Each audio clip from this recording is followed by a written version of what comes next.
Tales for Dark Nights.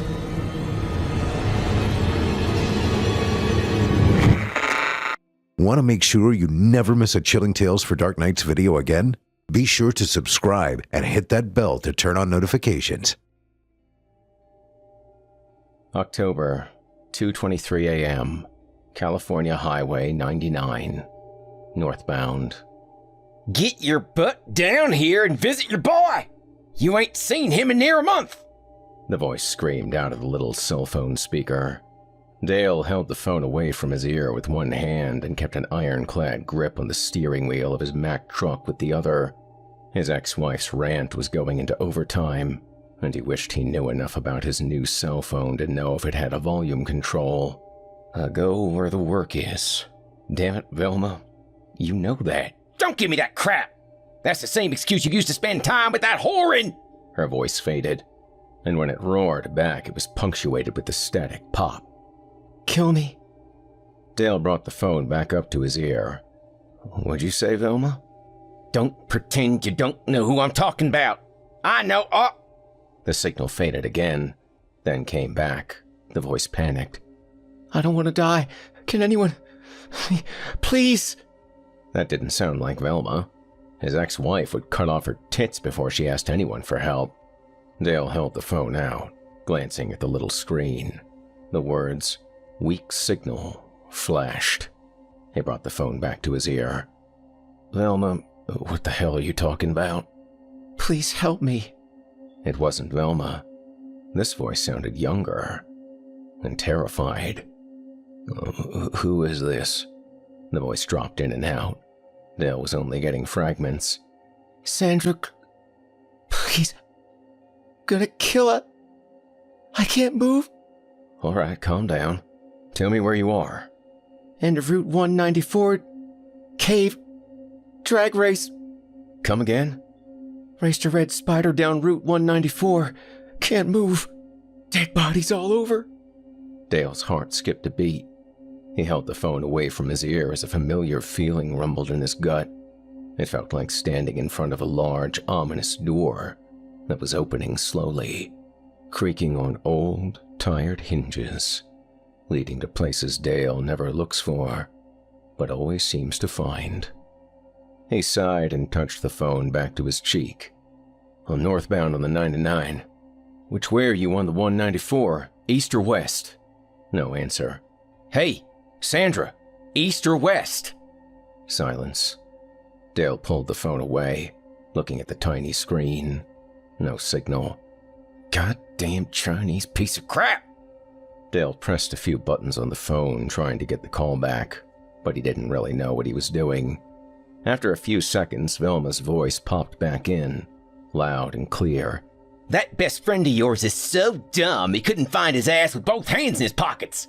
Jesus, Dale said, then pressed the red button, hoping it would send Velma's voice back to whatever cellular hell it had come from. The connection was cut with a chirp, and Dale tossed the phone toward the passenger seat, where it landed in the box it had come in. Well, that was that. Route 194 stretched across California for miles, without any hint of direction. He didn't have a chance of finding Sandra what's-her-name. He let out a long breath, somewhat relieved that the doorway to places filled with cries for help, dead bodies, and whatever else that had always found him between the ungodly hours of midnight and dawn was closed. Still, as the miles rolled by, he couldn't let it go. Maybe he'd feel better if he told someone. Dale reached down for the CB mic and was thinking about switching to the emergency channel when, Hey, Twilight Man! You got your ears on? Come back! Dale grinned at the sound of his friend's voice, Earl, coming out of the CB speaker. He brought the mic to his lips, pressed the call button. This here's the Twilight Man. How you doing, Nightcrawler? Well, my butt is rawer than a $2 pavement princess and you know what. Other than that, I'm just Ducky. I'm back sliding down the grapevine on the rebound, looking to make camp in Bakersfield. Knew you were in the area. Wondered if you wanted to gather the wagons at a chewing choke for some breakfast. Come back. Dale looked at his watch. midnight. Sounds good. But, hey, listen. I got this call on my cell I'd like to run by you. Stop the presses. You got your cell phone? Dale groaned softly. Yes, let's not make a big deal out of it. Damn, I needs to alert the media. Dale got himself a cell phone. It's like you're joining the human race and everything. Welcome to the 20th century, good buddy, Earl said. It's the 21st century, numbnuts. Dale glanced over at the phone laying in its packaging. Picked this thing up about an hour ago. Thought I'd try to give my boy a holler since it's his birthday tomorrow. But, of course, Velma picked up. Oh, you have my condolences, Earl said. How is Bitchzilla? Dale chuckled. Still queen of the harpies. Anyway, someone's voice broke in on the call. Well, that can happen, especially if you go cheap, Earl said. Let me guess. You got a flip phone. One that costs about $11.99? Swear, Dale, you pinch pennies so tight you can hear old Abe Lincoln squealing. Dale sighed. He hated how well his friend knew him. It was $9.99 and the guy at the truck stop threw in a box of red vines. Now, do you want to hear this or not? My ears are on. Come back. Dale quickly recapped what he'd heard before the signal faded. So, what do you think? Well, that's stranger than Liberace at a football game. I assumes she was talking about a car. Say like an Alfa Romeo Spider. Could be, but I don't know. Didn't get that kind of detail. I wonder if she meant mines. What was that? Come back, Dale said. Yeah, you said something about a cave. Maybe she's held up in those mines off the 194, about 2 miles west. How do you know about mines way out there? I knows lots of things. I'm not just pretty. There's copper mines. Closed, I think. Don't you remember there was that college kid last year that died while spelunkering? Do you mean spelunking? Yeah, sounds right. No idea what it is, but apparently you can die doing it. Dale's eyes followed an exit marker. He just passed the turnoff for Route 193 and knew 194 wasn't far away. Just keep on trucking, he told himself. In a few minutes he could be in Bakersfield, enjoying food guaranteed to hurry him along toward an early death. He was getting too old for this shit. So, what you gonna do, Twilight Man? Earl's voice popped over the CB. Dale took in a deep breath, letting it out slowly. He was trying to push the terror in the girl's voice from his mind. But, as he exhaled, he realized just how much she had sounded like his youngest niece in Knoxville. The girl's call for help wasn't something he could just drive on by. God damn. Some bitch. He always felt nothing good could come from buying a cell phone. And damn if he wasn't right. With a sour expression on his face, Dale put his turn signal on and steered the rig toward the approaching exit. Route 194. What's your 20? Dale said into the CB after exiting the freeway. About 35 miles from your back door. Guess breakfast will have to wait. Come back. Well, drop the hammer, old man. It's too goddamn early for breakfast anyway. Turning on his high beams, Dale exited, then turned west. The dual beams of light cut a path through the darkness, revealing field after field of agricultural endeavors. After 2 miles, the farmland fell away, and rolling hills silhouetted in the soft moonlight rose up on either side of the road. The truck began to vibrate as the tar-covered surface disappeared. Gravel took its place for a few hundred feet. Then that dissolved, leaving just a dirt path. Dale was just about to throw in the towel when at the edge of his high beams, he could see a sign. Hope Mine, 1/2 mile. The sign had a painted arrow indicating a right turn onto another dirt road running south. He brought the truck to a stop in front of the sign and gazed down the southbound path, dark and nameless. Although the sign appeared to be a half-century old, there were a dozen tire tracks, maybe more, some very recent. He steered south, finding that the new dirt road was not much smoother than the other one. His truck shook and vibrated over every hole, kicking up dust. After he had gone the length of several football fields, he could see taillights glinting in his beams. First one pair, then 2. Then about a dozen flickered in the darkness, like distant stars. Cars lined the dirt road, and although they looked abandoned sitting in the dark, some caked with dust, they all appeared to be new. Modified street racers, tediously tricked out, resting silently in the night. Their owners, who had obviously spent considerable time and money to make these vehicles look ridiculously fast and furious, were nowhere to be found. "What the hell?" Dale said. "Where's a party?" The road ended, and Dale eased the truck over, parking alongside a racing green Acura with a rear foil on it big enough to be used as a surfboard. Not the kind of car likely to be found on a rural dirt road. Just ahead, Dale could see the entrance to the mine. It wasn't what he'd expected. All the images of mines he'd ever seen were products of Hollywood. Big railroad ties framing the entrance to a dingy-looking cave with some kind of sign that usually read, "Danger," or "Keep out." The Hope Mine was more of a hole, and from Dale's point of view, high up in the cab, he could see it burrowing down into a blasted hill at an angle steep enough to make walking difficult, but doable. Dale was already picturing himself sliding on his ass down the gullet of the hole into the waiting arms of God knows what. He fumbled under the seat and reached into a compartment so concealed no scale inspector, border patrol, DEA, or cop would ever discover without completely dismantling the cab. He pulled out a Christmas gift from a few years back, a sawed-off, double-barreled shotgun with a CB handle carved into the stock. His mom always knew what to get him. After stuffing a half-dozen shells in his pocket, he reached behind the seat and grabbed something else he was sure he was going to need. A rope. The CB crackled to life. "Twilight Man, this is Nightcrawler. Come back." Dale picked up the mic. "Yeah, what's up, Earl?" "Good, buddy. You ain't gonna believe this. Guess what just blew my doors off?" Dale sighed. "I'm a little busy right now. Can we play this game later?" "It was moving like a bat out of hell. Thought it might even leave the ground." "Well, what was it?" "A red spider." Dale swallowed. Come again?" "Could have been scarlet, but I swear to God it was redder than a Catholic girl on her wedding night." "Your eyes on straight?" "Hell yeah.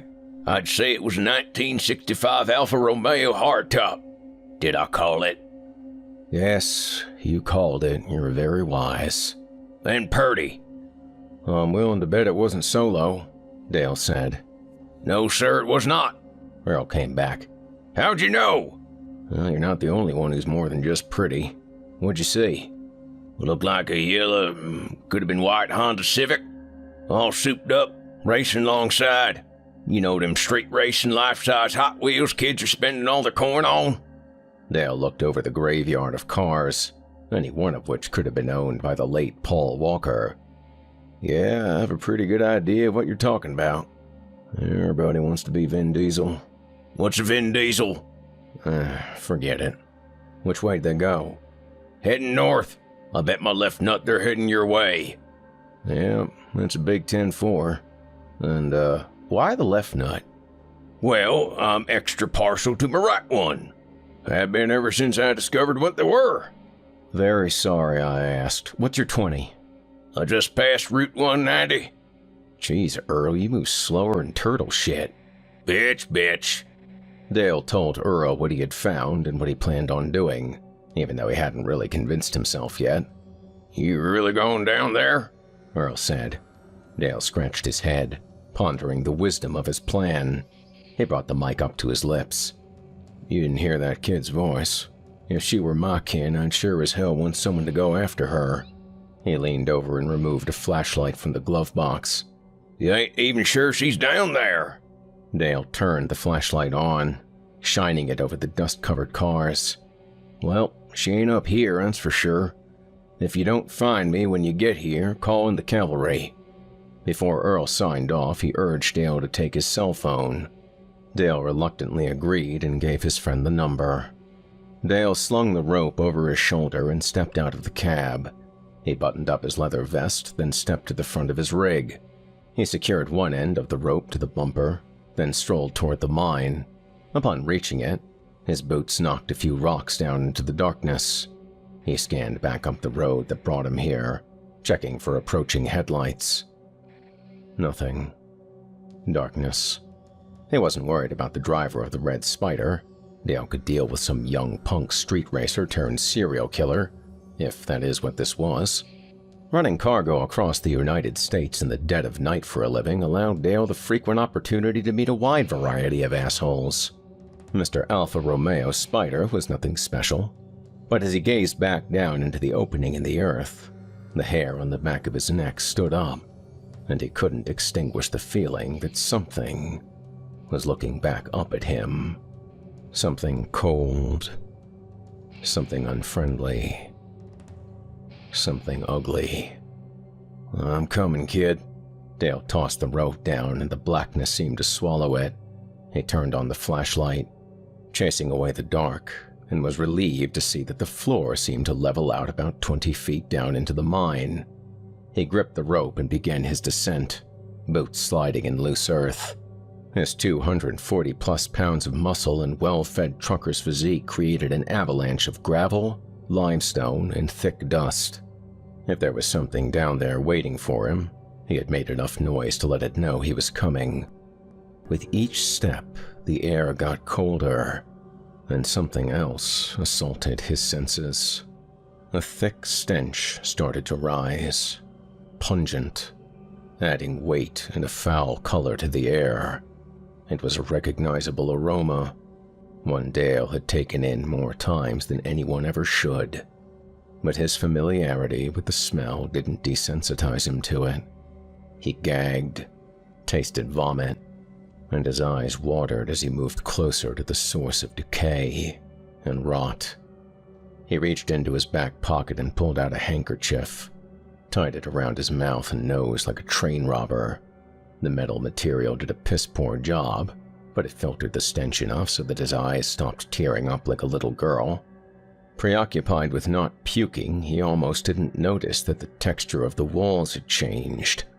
He shined the light on both sides and up onto the ceiling, seeing a silky thread weaving its way around the rock.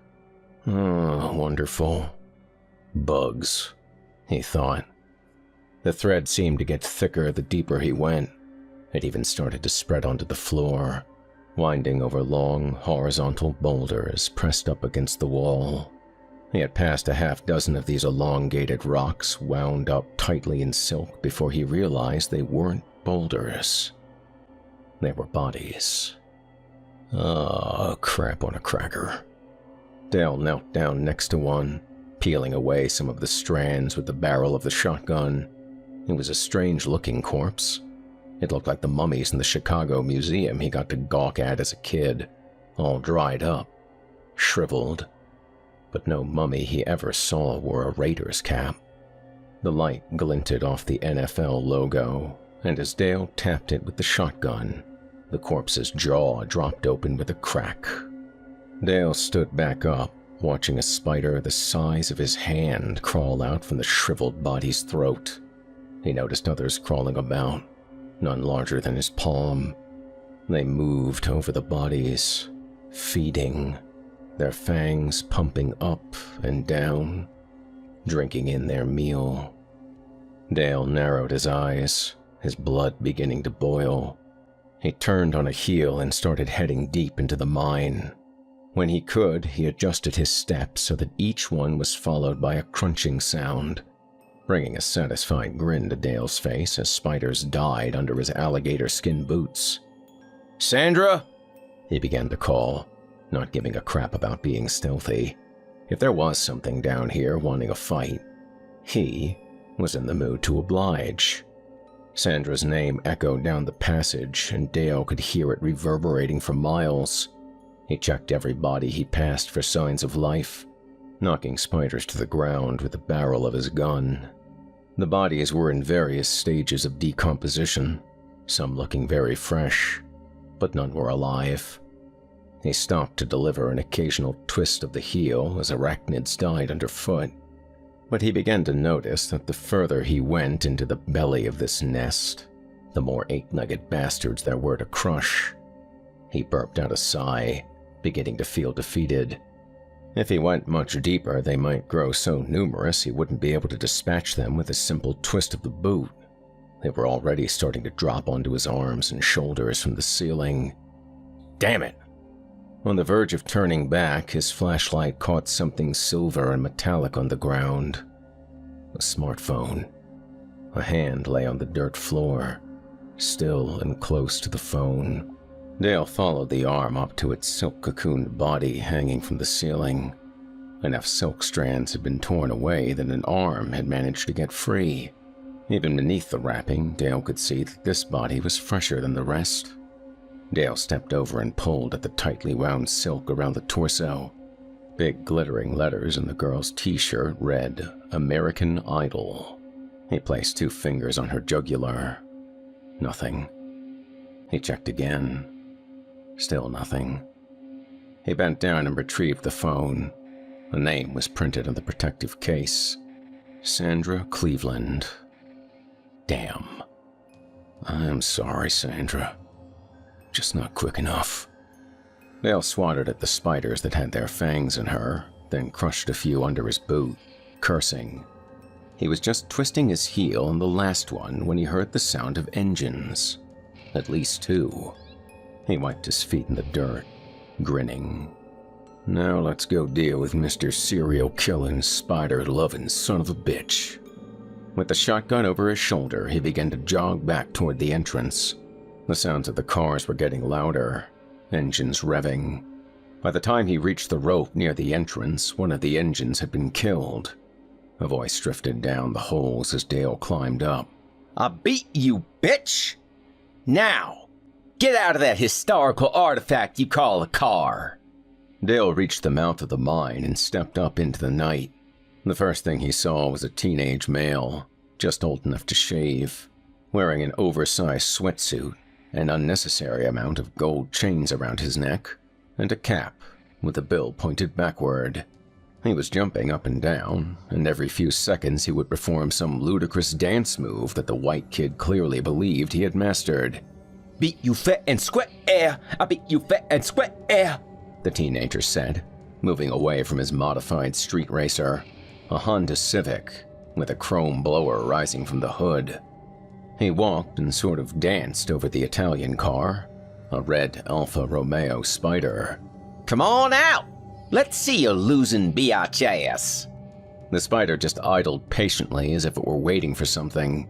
Its black-tinted windows seemed to be keeping all its owner's secrets, and, as Dale stared at it, a chill moved through his body.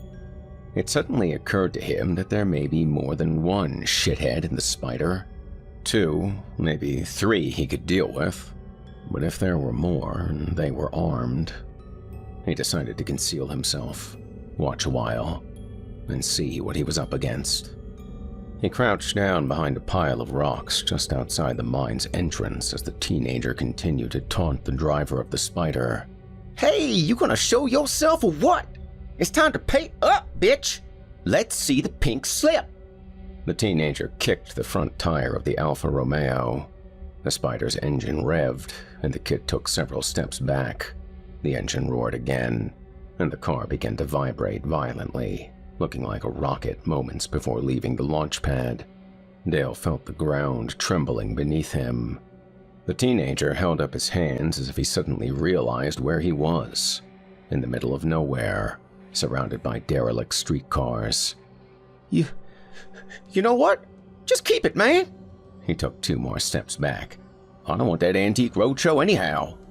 Before the kid took another step backward, the engine suddenly switched off. The roar faded with a suddenness that took Dale by surprise. And then, the Spider was still. Dale stared at the car's windows, looking for movement. Nothing.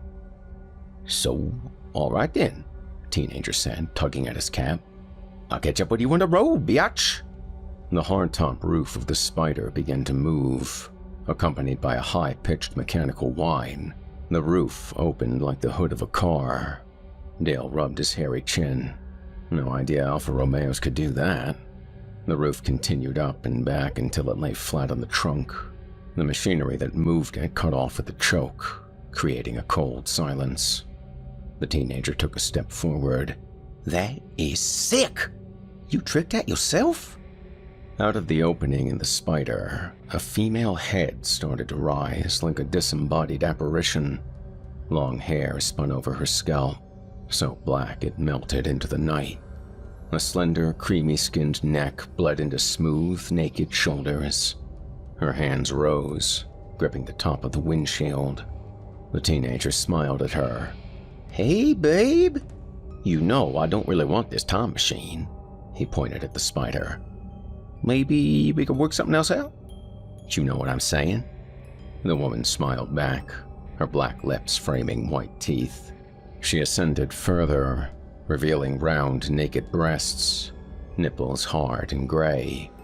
Oh yeah, the teenager said, stepping forward. I like a woman that drives commando. Watch yourself, kid, Dale muttered softly. She rose up even more, as if being lifted on a hydraulic platform. The teenager suddenly stopped moving forward. What the? Another set of breasts hung beneath the first, and another under them.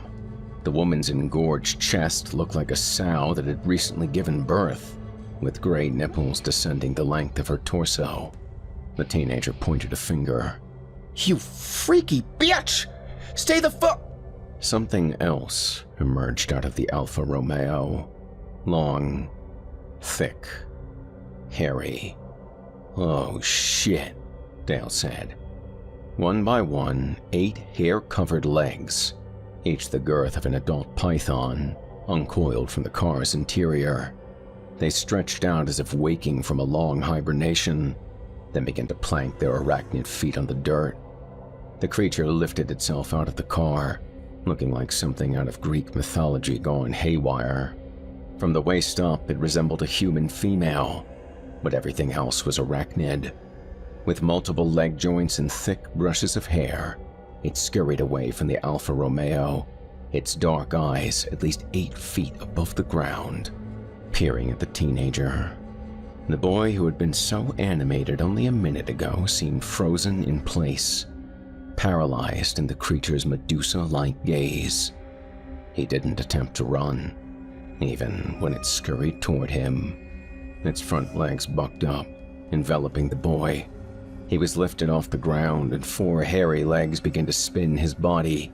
Silk shot out of the ass end of the creature, and within a few seconds, the boy was mummified, cocooned, for her children's consumption. The 8-legged monster then began to move toward the mine, its wrapped-up prize dragging behind. Dale hunkered down as much as his large body would allow, gripping the stock and barrel of the shotgun so tight his knuckles were pearl white. He knew the shotgun's kill range was less than 10 feet, but he wasn't looking forward to getting that close. God damn it, Earl, where the hell are you? All 8 legs came to a stop at the mouth of the mine. Its human half started to lean forward, and for a second, Dale thought she was just crouching to fit through the entrance. But he was wrong. The creature bent all the way forward, its human hand picking up something off the ground. It was Dale's rope. Her head and torso came back up, the rope gripped in both hands. Her black eyes seemed to follow the length of the rope tethered to Dale's truck. Well, shit. Dale readied the shotgun. So much for a surprise attack. Anger, vile and terrifying, consumed the creature's face. It started moving toward the truck, its human hands coiled into fists.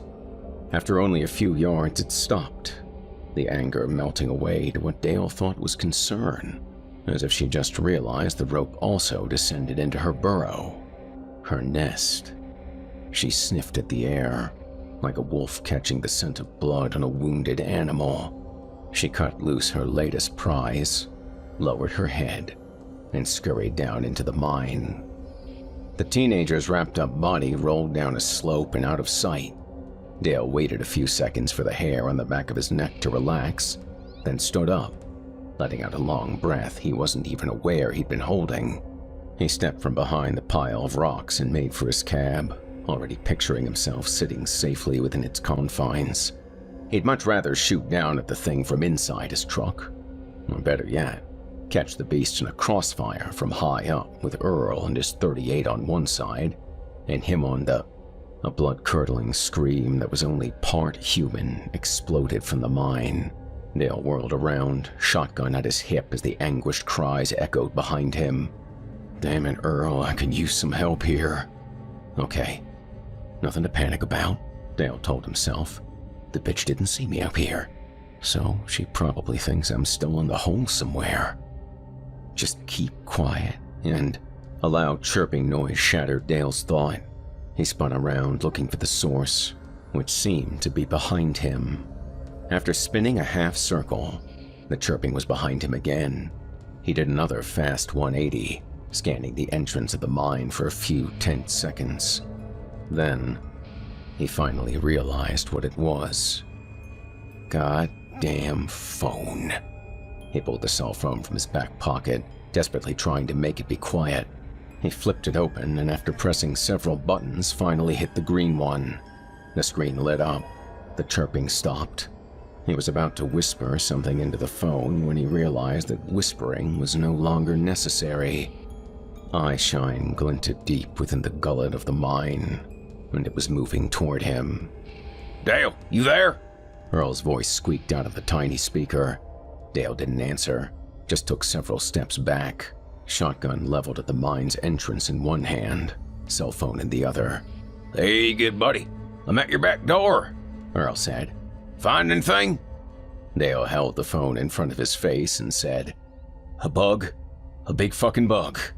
He threw the phone into the mine and saw it bounce off the beast's chest. He gripped the barrel of the shotgun, anchoring the stock on his hip, just as the 8-legged monstrosity exited her lair. Pausing as it emerged, its back legs still lost in the mine's entrance, the beast seemed to know what Dale held in his hands, and it stood still, hissing, contemplating. She tilted her head, lowered her chin, and glared deep into Dale's eyes. The creature cast no visible shadow in the thin moonlight, but Dale felt himself being enveloped by it anyway, cold and scurrying up his spine. They stood motionless, like two gunfighters waiting for that undeniable moment demanding split-second reactions. "My God, you're 500 pounds ugly," Dale said. The creature slowly began to circle and hissed in a low, guttural tone, sounding not unlike his ex-wife. "Geez, I want to hear a woman hiss me all night long. I'll go visit my boy." Dale rotated with her, keeping the shotgun aimed at her chest. He judged her to be about 15 feet away, just a bit too far to do terminal damage, but he wasn't about to take a step forward. As it turned out, he didn't have to. "What you waiting on, Christmas? Let's dance, bitch." The 8-legged beast lowered her head like a bull, thrust her human hands forward, and charged, howling like hellspawn. Dale counted to 2, held his breath, then let go with both barrels. The explosions echoed down the mine as the beast pitched back, hands clasping her chest. When her hands fell, Dale could see one of her upper breasts was gone, and an arm hung by cartilage and sinew. Blood splattered her torso, flowing down onto hairy legs. She thrust a raised hand forward, clawing at the air, looking more enraged than ever. Dale took quick steps backward, pulling 2 more rounds from his pocket. He had to lower his eyes for a split second as he popped the shells into the chamber. When he brought them back up, a hairy leg struck him in the jaw. He felt his feet leave the ground and heard his gun go off. He sailed several yards through the air and then hit something hard. What he'd landed on bent inward under his weight, and it took a hazy second to realize he wasn't on the ground. He had landed on the hood of the Alfa Romeo. The she-bitch scurried toward him, rising up on her back legs, teeth bared. Dale pointed the shotgun, not really aiming, and pulled the trigger. The soft sound of the hammers falling atop the empty chambers was, at that moment, the worst sound in the world. Oh shit. Dale sat up, digging into his pocket for more shells. He saw her hand reaching toward him, and he swatted at it with the stock of the gun. She blocked his blow, knocking the shotgun from his grasp. She reached down and clasped Dale around the neck, lifting his ass off the hood. She pulled his face to hers, opening her mouth. For a second, Dale thought she intended to sink her teeth right into the bridge of his nose. He could taste her breath, foul, rank with rot. Then something seemed to catch her attention. Her eyes moved past Dale, and he felt her grip loosen. He wasted no time. He brought both fists down on her wounded arm. The creature howled, and Dale fell from her grasp, landing back on the hood with a thud. Pain rocketed through the back of his head as a familiar sound echoed in the night, rumbling, growing close. Dale rolled off the hood just as Earl's 18-wheeler plowed into the Alfa Romeo like a freight train, horn blaring. The crash was deafening. Sparks flew as big as muzzle flashes. Metal-tearing screeches exploded into the night. Dale kept rolling in the dirt as Earl's trailer rushed by. He got a quick glance of the arachnid bitch raising her human hands in a vain attempt to slow down 15 tons of speeding metal. With the Alfa Romeo as a hood ornament, Earl's truck bulldozed into the creature, its hairy legs leaving the ground. The 18-wheeler began to slide as the brakes were applied, but it didn't stop before smashing into a rocky, man-made hill, piled high with unwanted material excavated from the Hope mine. The creature was pinned between the rocky hill and the crumpled frame of the Alfa Romeo. Earl's truck seemed to stand guard over the scene, pushing forward enough to keep the arachnid in her place, crushed in a tangle of broken black legs and twisted metal. Dale popped himself up into his sitting position as Earl stepped out of the cab. He had never been so happy to see his friend. Took you long enough? You cruised the granny lane all the way here, did you? Earl walked over to Dale, hand extended. You never could appreciate a proper entrance. Dale grabbed his friend's hand and allowed himself to be pulled up. Thanks, old man. Earl stood a few inches taller than Dale, and many pounds heavier. Well, I was in the neighborhood. Dale smiled and walked over to get his shotgun. Can I assume breakfast is on you? Earl said. Yeah. Dale gathered up his weapon. And not the usual cheap Denny's Grand Slam neither. A real fine and proper breakfast. Dale walked back, slapped an arm around Earl's shoulder. I'd take you to the Russian tea room about now if I could. Earl tugged on his black Harley-Davidson t-shirt. Well, we're a bit underdressed. They both stared for a few silent moments at the carnage at the far side of Earl's front bumper. The creature squirmed in front of them. Two of its long legs still moved just outside the crushing pressure of Earl's truck. Its female head lay over the top of the rocky hill, blood drooling down the sides of her mouth. Earl stepped forward, taking a hard look. Christ, Dale, you sure do have a knack for finding the meanest, ugliest women. Well, it's a gift. Well, you ought to think serious about giving it back. Earl scratched his head. What the hell's that? Dale had heard of these creatures. Mostly just whispers in the night, really. I think they're called Homo arachnus. Part people, part bug. Were spiders if you want. Think the last one on record died off in the 50s, along with them giant desert ants. Military took them out. Well, at least that's the rumor. Well, that rumor is in need of a status update. Earl looked over at the mine entrance.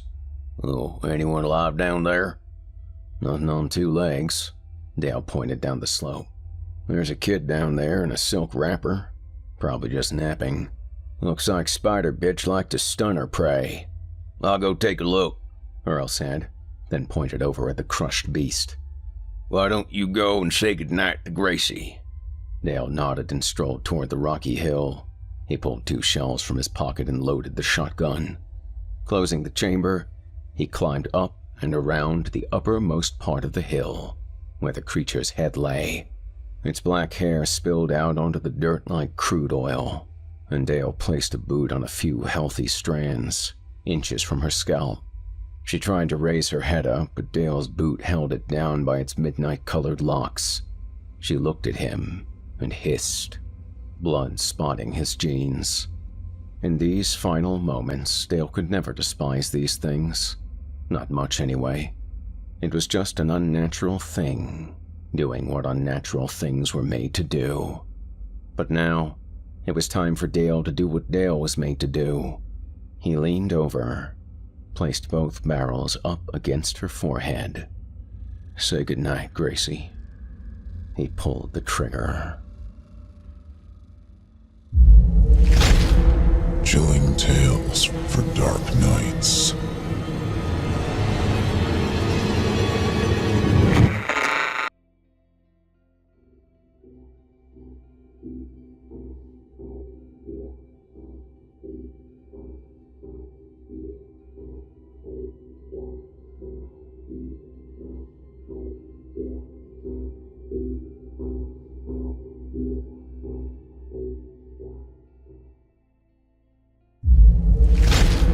Chilling tales for dark nights.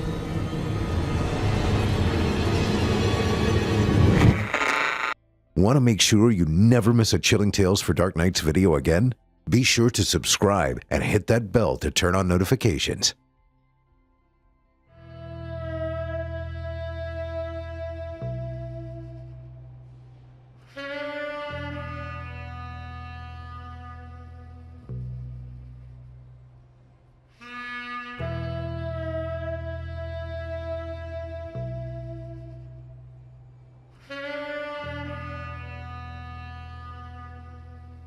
The company assigned him to the Riverside Mall, and at first the idea excited Thomas.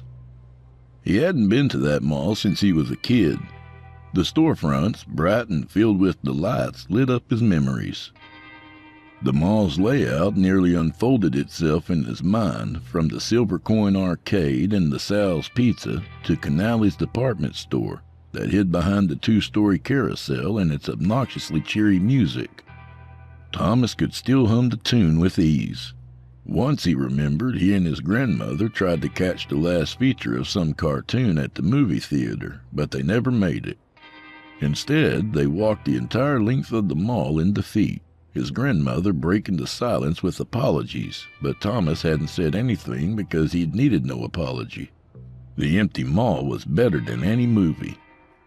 The main corridor, with its high ceilings and avant-garde sculptures of doves floating among spheres of tin, was for them alone. The storefronts were dark, obscured by their gates, and hid their inventories in shadow. Even the carousel was off. The horses, their white teeth and tails touched dulled, were lifeless without the multicolored lights and happy song. Thomas had imagined breaking away from his grandmother and running with all his speed through the empty mall. He enjoyed those images as he exited the highway to downtown Puentes. But what greeted him was not the same joyous building of his memories. Riverside Mall now looked like a blockish beast drudged up out of the river that lazily moved behind it. The sign was rusted, some of the bulbs blackened by neglect. The parking lot was more pothole than asphalt, and within the ruts were nests of cigarette butts and the occasional syringe. The service entrance Thomas was used to was beside the main doors. Its glass was marred by carved names and gang signs. Thomas found the door locked and rang the bell inside. The dayman, Reuben, took a minute before he inched his way to the door and looked out its steel mesh window. He recognized Thomas by his photocopied ID from the company and unlocked the door. The service corridor they walked was drab, the smell of cardboard and cheap disinfectant hanging inside it. The narrow hall was dotted by steel doors for the shops to get their deliveries. The security room was tucked away in its center. Even before entering the little room walled with monitors, Thomas was uneasy. The isolation, the decay, he thought, in the right context, were frightening and strange. The dark had that power, he knew. So did the lonely hours he'd work. Yet what tied all the strangeness together was the old woman waiting for him and Reuben. Mrs. Maria V. Crawford owned the mall. She was a plump woman, short in stature, but gave off no air of frailty. Her black eyes were deep, their stare weighty. When she spoke, her voice was surprisingly buoyant and youthful. You were informed of the standard duties, yes? She asked. Not really, Thomas said.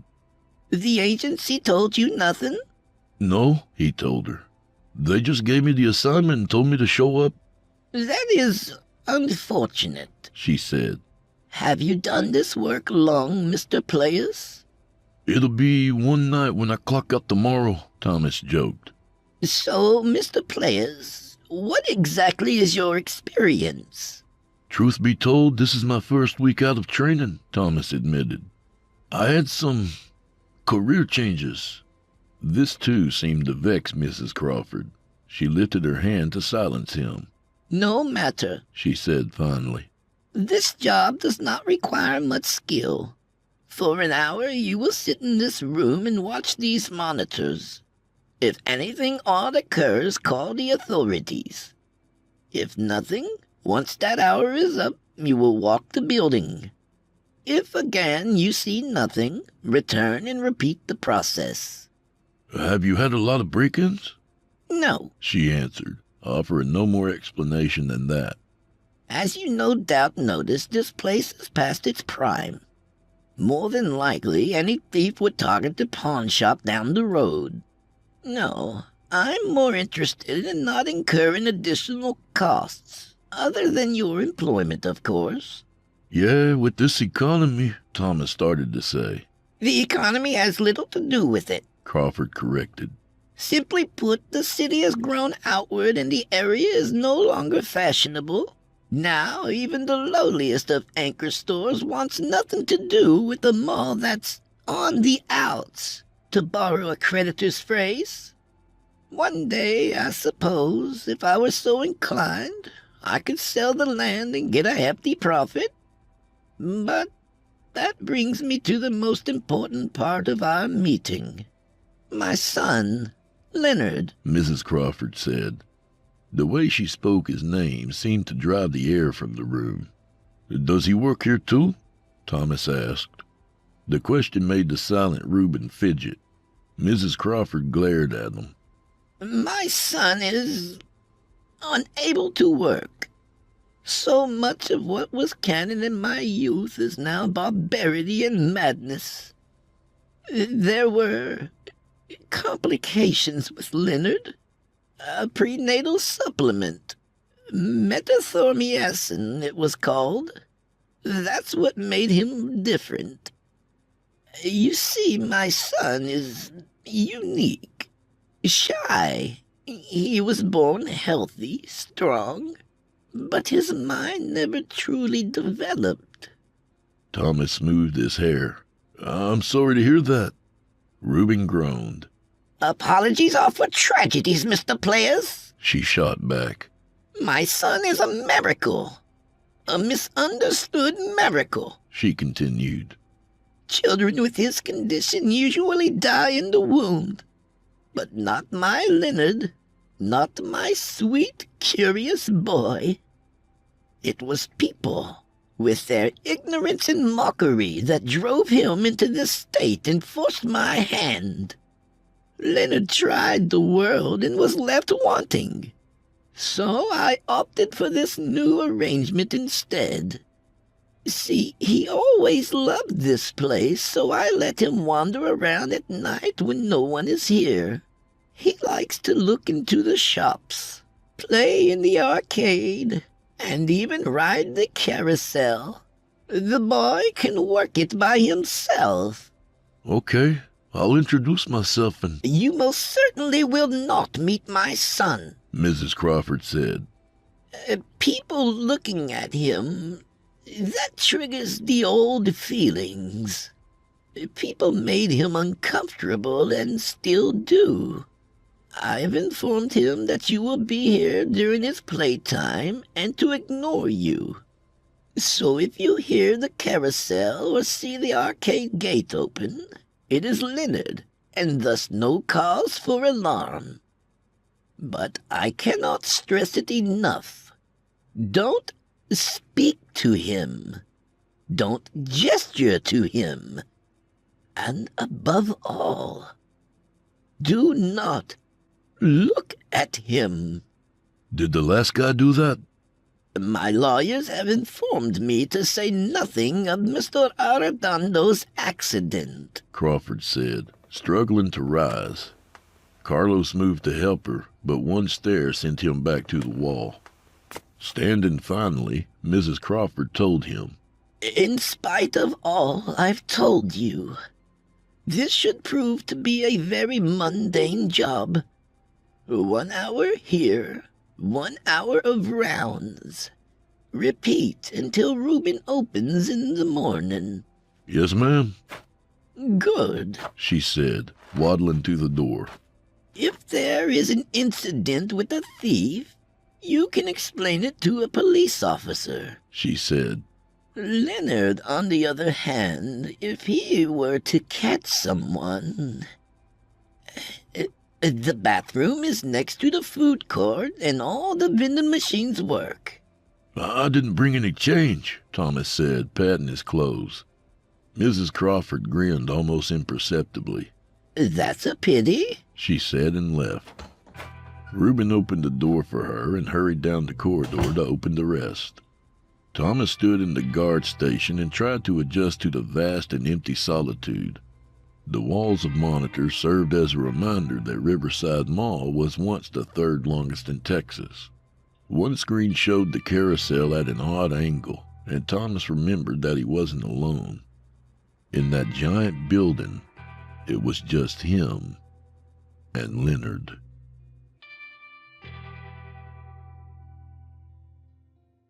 Thomas dreaded that first night.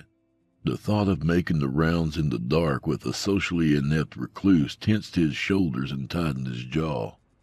The monitors didn't help.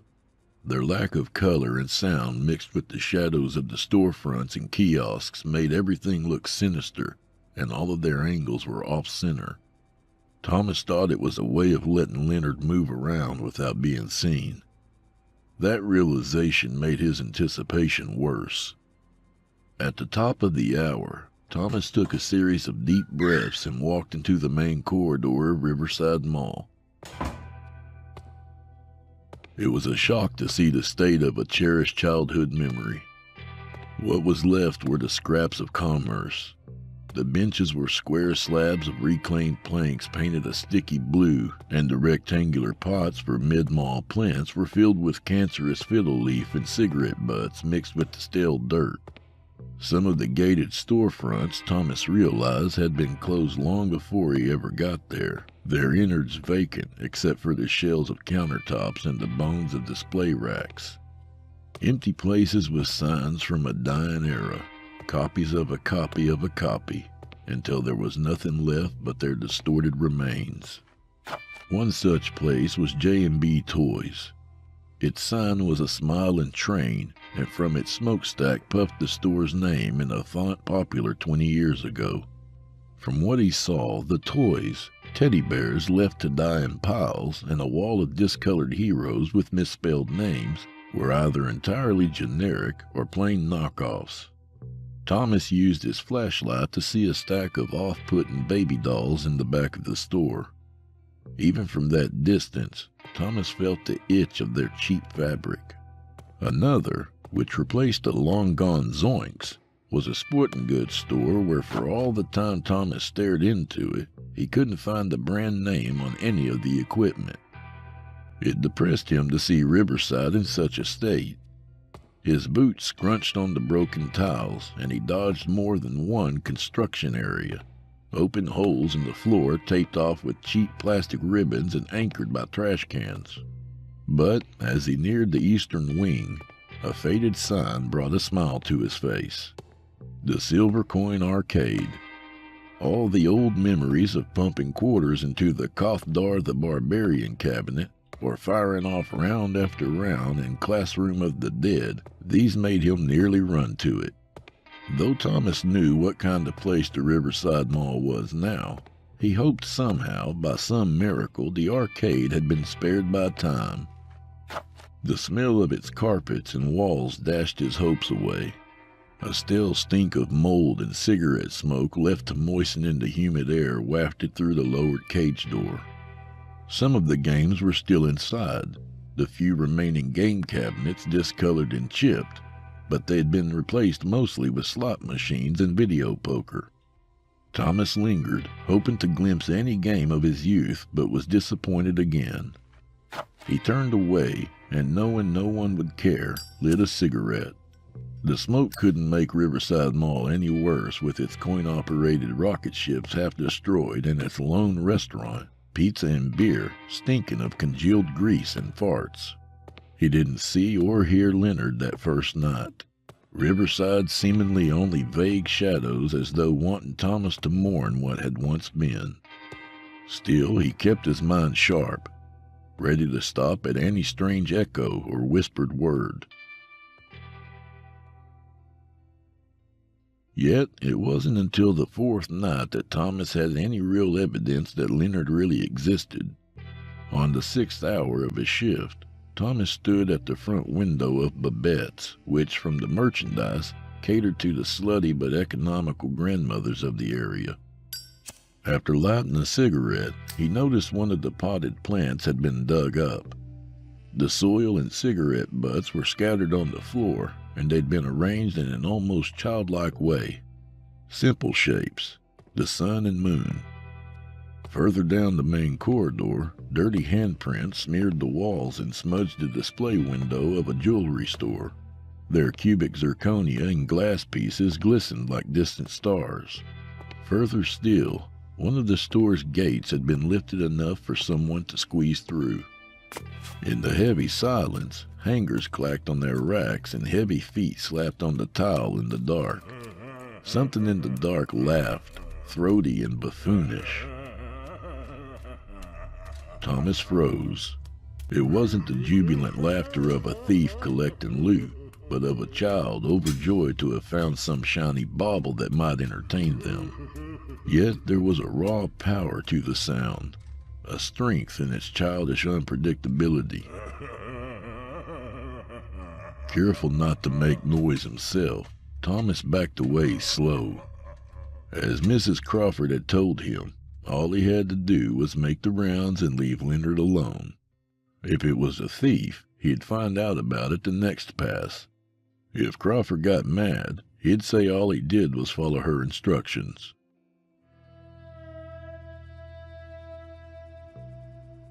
Back in the surveillance room, Thomas watched the monitors diligently. Even the hint of movement sent him face to face with one of the greasy monitors. But the angles were frugal with their secrets. He didn't see or hear Leonard again that night, though now his rounds were exercises in dread, each step a false herald to Leonard's idiotic and powerful laugh. Leonard followed him 2 nights later. Thomas had patrolled from the center of the mall to the carousel. The fat carousel, painted to resemble a circus tent, was as savage as the rest of the mall.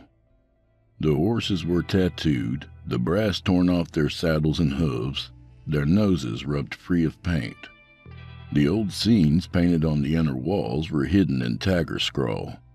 Thomas thought he had heard something, a scrape against the metal of the 2-story carousel, but paid it no attention. The carousel was old and abused, decaying a little each day until all that would be left were wooden carcasses flecked in paint. Thomas had made a ritual of his patrols. Since no one had said anything about his smoking, Thomas lit a cigarette at either end of the mall and enjoyed it on the way back to the surveillance room. That night, Thomas stopped inside of one of the entrances. The light pollution seeped into the hall like a limp tongue. Outside, his car sat alone in the parking lot, and the river flowed on. He smoked his cigarette slowly, watching the glow of the moon surf on the river. When the cherry singed the filter, Thomas stubbed the cigarette out on his heel. As he did, a shape receded behind one of the rectangular pots behind him. From the little Thomas saw of the shape, it had the dimensions of a person. Thomas didn't look back, knowing it was Leonard. Any junkie thief would have clubbed him to sleep already. Instead, Thomas continued his rounds and kept his strides even and calm. But if Leonard saw Thomas's face, he'd know, even in his condition, that Thomas was terrified. Now all Thomas heard between his steps were the soft pads of bare feet hurrying from shadow to shadow. Some creature that had been put into hiding, isolated from all the world. In rehab, Thomas learned that sometimes solitude helped ease a troubled mind, yet in others, it further degraded them. Thomas tried to put a positive light on Leonard's curiosity. He thought perhaps Leonard was like a puppy sniffing behind the new visitor. The thought made breathing easier, until Thomas remembered that even if Leonard followed him out of curiosity, Leonard was still very much human, and as such, had a natural proclivity toward the deviant, like himself. Maybe, he thought, Leonard followed to see if Thomas touched a favored plaything or otherwise disobeyed some unspoken rule of the house. Poor Thomas panicked. Leonard's state of mind might be toward the violent, toward ideas that would have Thomas pinned face first on the floor with an idiot's fist breaking his bones, and all the screaming would make Leonard pound harder and harder until Thomas needed to go to San Antonio or Houston for experimental surgeries for repair. His imagination threatened to drown him. It made Thomas's entire being endure the primal struggle between survival and reason. Every cell wanted to run at the grunts formed out of Leonard's mouth, wanted to jump at every treble-filled breath. He told himself to walk slowly, calmly.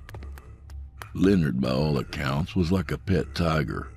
Like all captive animals grown accustomed to people, Leonard was calm but unpredictable and dangerous.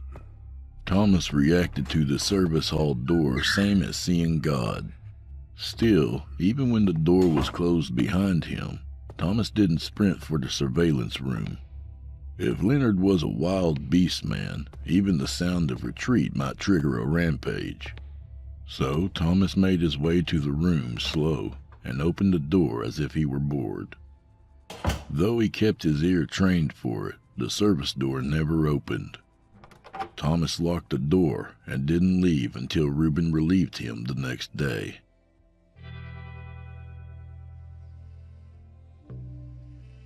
Leonard was bolder the next few nights. He never stood in plain sight, but was louder and sloppier in his trailing. The full weight and strength of his limbs were present in the sounds of his observations. Throughout, Thomas kept his pace and his hand on the company nightstick, though he knew it would do him little good. Every scenario of Leonard's attack ended with Thomas's death, usually a horrible one. During one night, lighting a cigarette, Thomas caught a glimpse of Leonard in the reflection of a mirrored column. For the nights afterward, Thomas held his nightstick so tight he had to ice his hand at home. It wasn't his own morbid imagination now. He understood. He knew Leonard's dimensions. Mrs. Crawford said he was special, shy. Thomas had thought it was due to a stunted mental age, but the deformities hadn't stopped with Leonard's mind. They seeped into his limbs. After seeing him, Thomas understood why the cameras were at such odd angles. The bulbous skull and crooked maw. One arm raised, pressed to his chest as if injured, and the other was twisted but strong. All of his visible skin was patchy and gray, and Leonard moved like an ape, the large arm leading and the deformed legs slipping behind. But as crippled as Leonard seemed, Thomas knew the truth. Leonard was a threat. The man, isolated from society and its concepts of boundaries save the most primal, could do all types of things to Thomas against his will. Through it all, Leonard stayed away, never venturing close enough to touch or be seen, yet he was always there. At the end of one shift, Thomas asked Reuben about Leonard. "Just don't look at him," Reuben said, shrugging. "He won't do anything. And he's running around all night following me, Thomas went on. He's followed me. I used to have your job, Reuben said. Leonard is ugly but harmless. Just leave him alone. If he follows you, it's because he's curious. About what? He's like a dog, Reuben answered. He just wants to know who you are. In time, he'll get bored and leave you alone. Thomas nodded and went home to soak his cramped hand in ice water. Carlos had been right. After a week, Leonard didn't hound Thomas on his bi-hourly patrol. It seemed Leonard found him as boring as all the other security guards and went back to terrorizing the mall in his own harmless way. Leonard squirmed his way into the toy store one night and overturned a bin of teddy bears. Thomas heard his brutish laugh throughout his entire patrol. On another, Leonard managed to turn on one of the games in the Silver Coin Arcade. Thomas walked to the brief tunes of 32-bit glory cut short by sounds of loss and Leonard's frustration. But most nights, Leonard just played on the carousel. Thomas never saw it, even in the surveillance room. The cameras only caught the light-edged rim of the carousel. But Thomas heard it. The cheap circus music scratching through worn-out speakers, the squeak of gears and Leonard's laughter. Full of sound and fury as his joy was, Thomas couldn't help but hear a twinge of innocence in it. Perhaps it was Leonard's glee that Thomas felt somehow matched his own when he had ridden that carousel as a boy. Or maybe it was how Reuben had explained it. Leonard was basically a puppy, not inherently good nor evil, just a creature of reactions. Prone to fits of overpowering emotion, there was a bestial quality of Leonard's intelligence, but no malice in it. More and more, Thomas pitied Leonard Crawford, the harmless but forever shunned. Ugly but kind, drawn to the meeting places of the public, but only when they were gone, leaving nothing but the ghosts of their scents.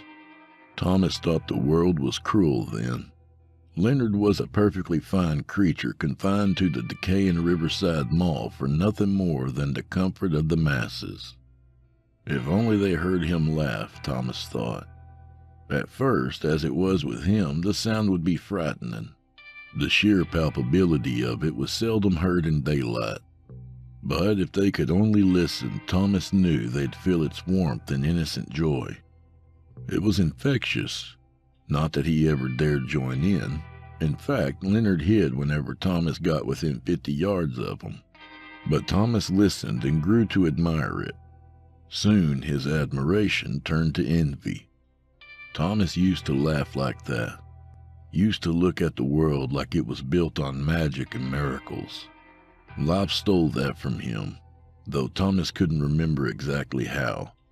Ex-girlfriends took some of it with them, a few by force. School took another along with a sizable chunk of his wages still. Work stole the rest, grinding away the days, gnawing until the weeks slid by with nothing to show for it but more bills and neck pain from a shitty mattress Thomas couldn't afford to replace. Thomas had tried to find that magic again with booze and smoke, but they had only left him twice as empty and twice as broke. But not Leonard. Leonard had learned enough of the world to hide from it, memories of scorn still fresh in his simple mind. Leonard's life was frolicking through the garbage of visitors like they were relics of his home world. Still, Leonard laughed with his entire being, all over a carousel he had ridden for years. In the surveillance room and on the way home, Thomas tried to recall a time he was ever happy enough to laugh like that. The fact that he couldn't stung him for days. Thomas got it into his head that seeing Leonard play on the carousel would somehow transfer some of that childish joy into him. Enamored with the idea as Thomas was, he still knew Leonard was dangerous. But all he needed was a glimpse, a quick look at Leonard's happy face. To do so, though, Thomas knew he'd have to be quiet. It took days of deliberation to convince himself to do it. A part of him said this was Leonard's private matter, but the thought was demolished by Thomas's selfishness. He, the world, needed the unbridled positivity hidden away at the Riverside Mall. All Thomas had to do was witness it and accept it like a virus. The world would be a better place if he took that look at Leonard in his moments of pure joy. For a week, Thomas only left the surveillance room when the cheap circus music came on. Even then, he walked only close enough to see the lights play across the storefronts. He got close, but never too close. On one night, though, it played like a siren song, and Thomas decided he'd finally look. Thomas removed his boots, feeling the gritty through his socks, and stepped a few times to test the silence. Next, he lit a cigarette and puffed at it until the cherry was bright and strong. Thomas left it burning on one of the potted plants. He thought that if Leonard was like an animal, the smoke smell might deceive Leonard enough for Thomas to get close. In the distance, the carousel echoed. Leonard's laugh was its offbeat percussion. As Thomas got closer, the carousel revealed itself by centimeters, mere glimpses of the colored bulbs at first, then the edges, and eventually the faces of horses. Defiled as they were, they kept a steady pace, the gears all greased and in working order. It took Thomas a moment to spot Leonard. Thomas thought he'd find him at the bottom, his disfigurement not allowing any seats beyond those. But Leonard was resourceful, and Thomas saw him on the second story in a two-seater shaped like a carriage, pulled by a thick-necked Clydesdale. Leonard raised his misshapen arm as though holding a set of invisible reins, snapping the imaginary leather to urge on his steed through some childish adventure playing in Leonard's head. All this brought forth that laugh Thomas wanted. Thomas stepped closer and stared at Leonard's face. His eyes were semi-closed and mouth gaped open like a wound. His joy revealed yellow, twisted teeth. Yet Thomas saw through the asymmetry of Leonard's features. He saw no skin color splashed over Leonard's cheeks, paid no mind to the disproportioned skull. All he saw was joy, pure as the universe, refined. It was a thing no amount of money or drugs could replicate. The carousel's revolution hid Leonard from sight, and Thomas was filled with what he was convinced was the grace of charity. In flashes, he went over the next few months with Leonard, the gaining of trust and the start of their friendship, all because Leonard saw that Thomas wouldn't look away and didn't treat him cruelly. Thomas could teach Leonard to speak, he imagined, and Thomas would, after many discussions, reveal to Leonard that it was the simple joy he displayed on the carousel that inspired Thomas to be a better person. These dreams filled Thomas with a sleepy warmth, a sense he had found a path to be proud of, one that would lead him to the heights of human experience. When Leonard came around again, he stared at Thomas. "It's okay," Thomas said, patting the air. "I'm not here to hurt you. I want to be friends." Leonard was uncertain of what to do next, but after a few moments, he shuffled to the edge of the carousel and sniffed the air as if to test it. Leonard revolved closer and Thomas got a clearer view of the extent of Leonard's deformities. The goiters and swellings, the patches of hair and scaly skin. "It's okay," Thomas called, the carousel turning so Leonard was hidden again among the rods and wooden steeds. "I just want to be friends." When Leonard returned, a distortion had overcome his frame, settling most startlingly in his eyes. There was no childlike innocence to them. Yellow and sickly, they had more tiger than lamb. Thomas stood in their predatory focus and knew another pure experience as old as life. Fear. The fear mice have of hawks. The fear of lost calves at the howls in the night. There was no humanity in Leonard's eyes, only an aggression so complex that Leonard's mind couldn't articulate it in anything but the hunched pose of a wild animal ready to pounce. Like his laughter, Leonard's roar was hypnotic.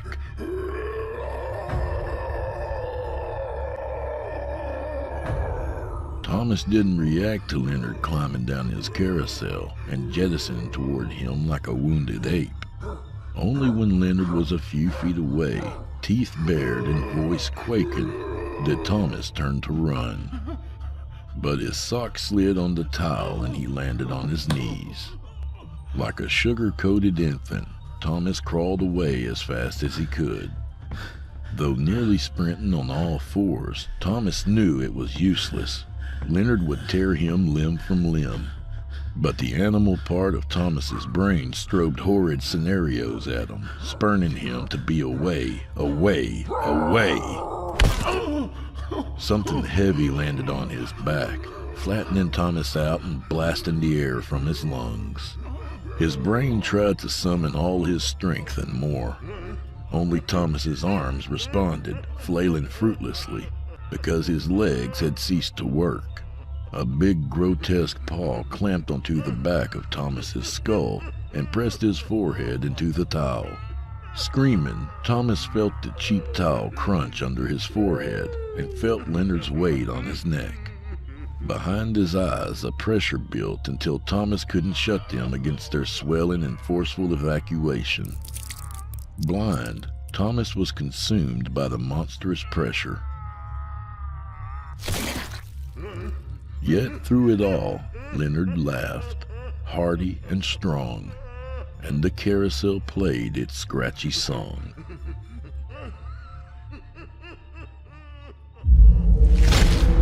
Chilling tales for dark nights.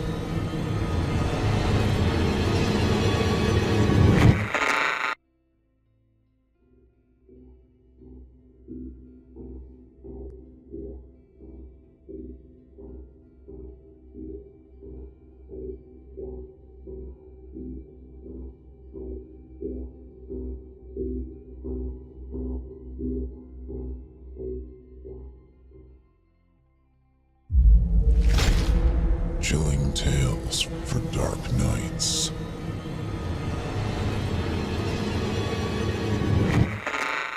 Want to make sure you never miss a Chilling Tales for Dark Nights video again? Be sure to subscribe and hit that bell to turn on notifications. It's time to turn off the lights and turn on the dark. Chilling tales for dark nights.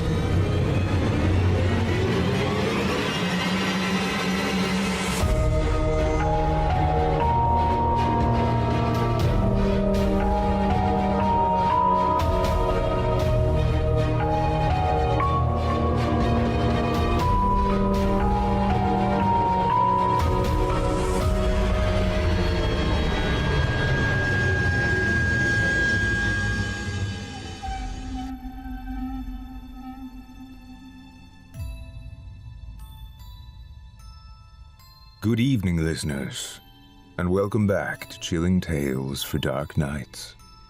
I'm your host for this evening, Nicholas Goroff, sitting in for Steve Taylor, and tonight we're stepping into a story about temptation, about power, and about the terrifying ease with which reality itself can be rewritten. Before we begin, though, a few quick updates and ways you can stay connected with us. If you've been following along with our network, you already know that Evil Idol 2025 is still underway and we're moving steadily through the competition. Be sure to subscribe to the Chilling Tales for Dark Nights YouTube channel and tap the notification bell so you don't miss any new rounds, special features, or upcoming announcements.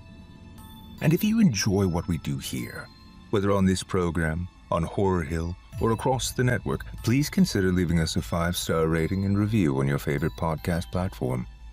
Those reviews truly help more listeners discover our stories and support the talented creators behind them.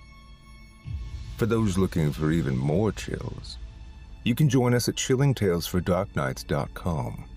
Memberships start at just $7.99 per month, with discounted annual options available if you'd like to save even more.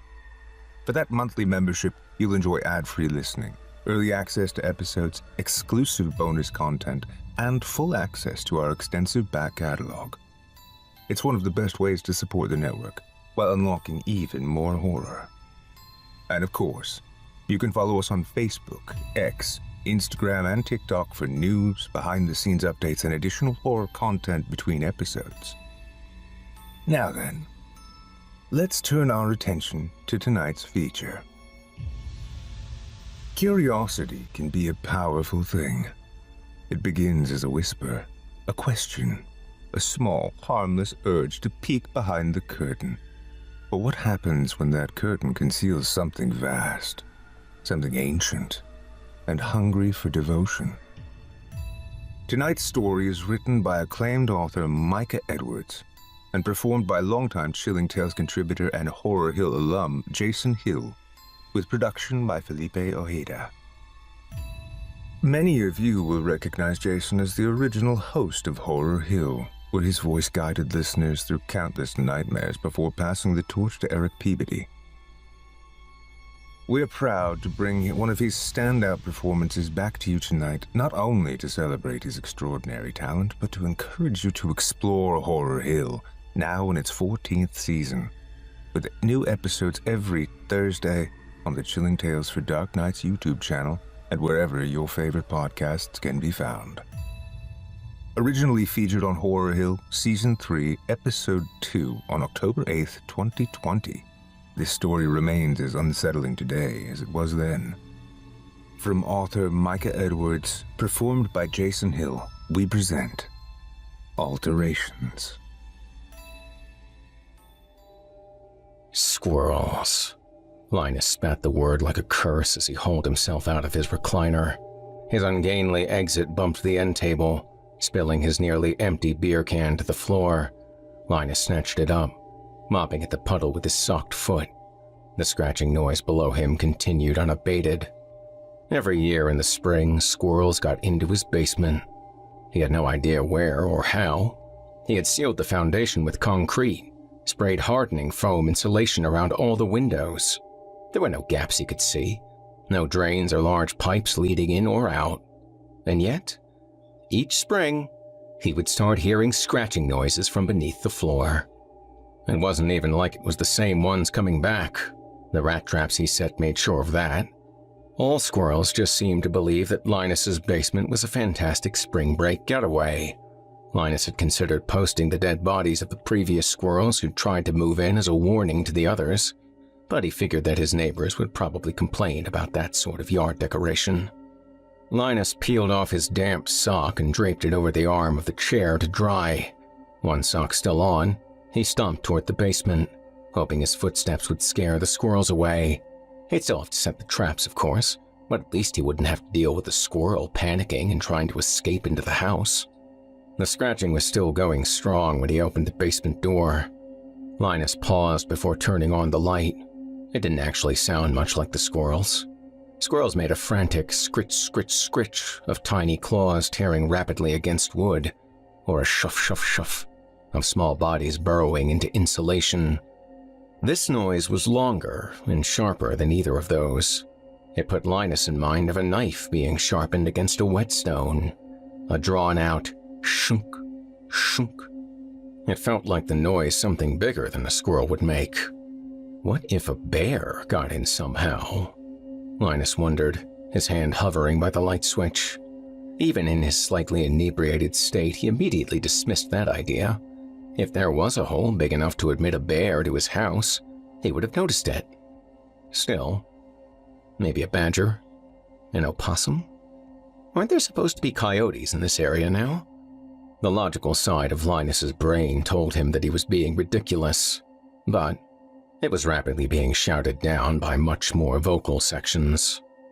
Feeling absurd, Linus carefully closed the basement door and quietly walked to the hall closet. He felt around on the top shelf and pulled down a shoebox, which he opened to reveal a handgun and 2 clips of ammunition. He loaded the pistol and, holding it firmly in front of him, returned to the basement door. Linus took several deep, steadying breaths as he eased the basement door open. The scratching continued, telling him that whatever animal it was still hard at work. He aimed his pistol toward the approximate source of the noise and, reaching across with his left hand, flipped on the light. The gun fired once immediately as Linus clenched the trigger in shock. In the corner of the basement, barely visible from the top of the stairs, crouched a creature from a nightmare. Its skin was a mottled gray, viscous, like a slug. 4 tattered wings drooped from its back, shreds of tendons and skin hanging from damaged bones and bloody curtains. Its hands were bladed and jagged-edged, the stubby fingers tipped with terrifying claws that it had been using to tear into the cement floor of Linus's unfinished basement. Startled by the light and the wild gunshot, the creature whirled to face Linus. Its body was humanoid but horribly gaunt, every rib visible beneath its taut, slimy skin. Horrible though its body was, its face was worse. It looked vaguely human, a tumultuous parody scratched out by a madman, but its mouth was a slaughterhouse of serrated teeth, protruding forward in a blunt muzzle. Its nose folded into the muzzle, mere flaring slits testing the air, and its compound eyes glittered in dark sockets, each socket holding a cluster of dark, unblinking orbs, nestled together like spider eggs. The creature hissed at Linus, baring its fangs.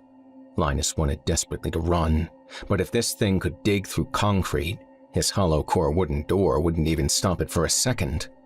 With adrenaline surging through his body, he focused his trembling hand and fired for center mass, emptying his clip.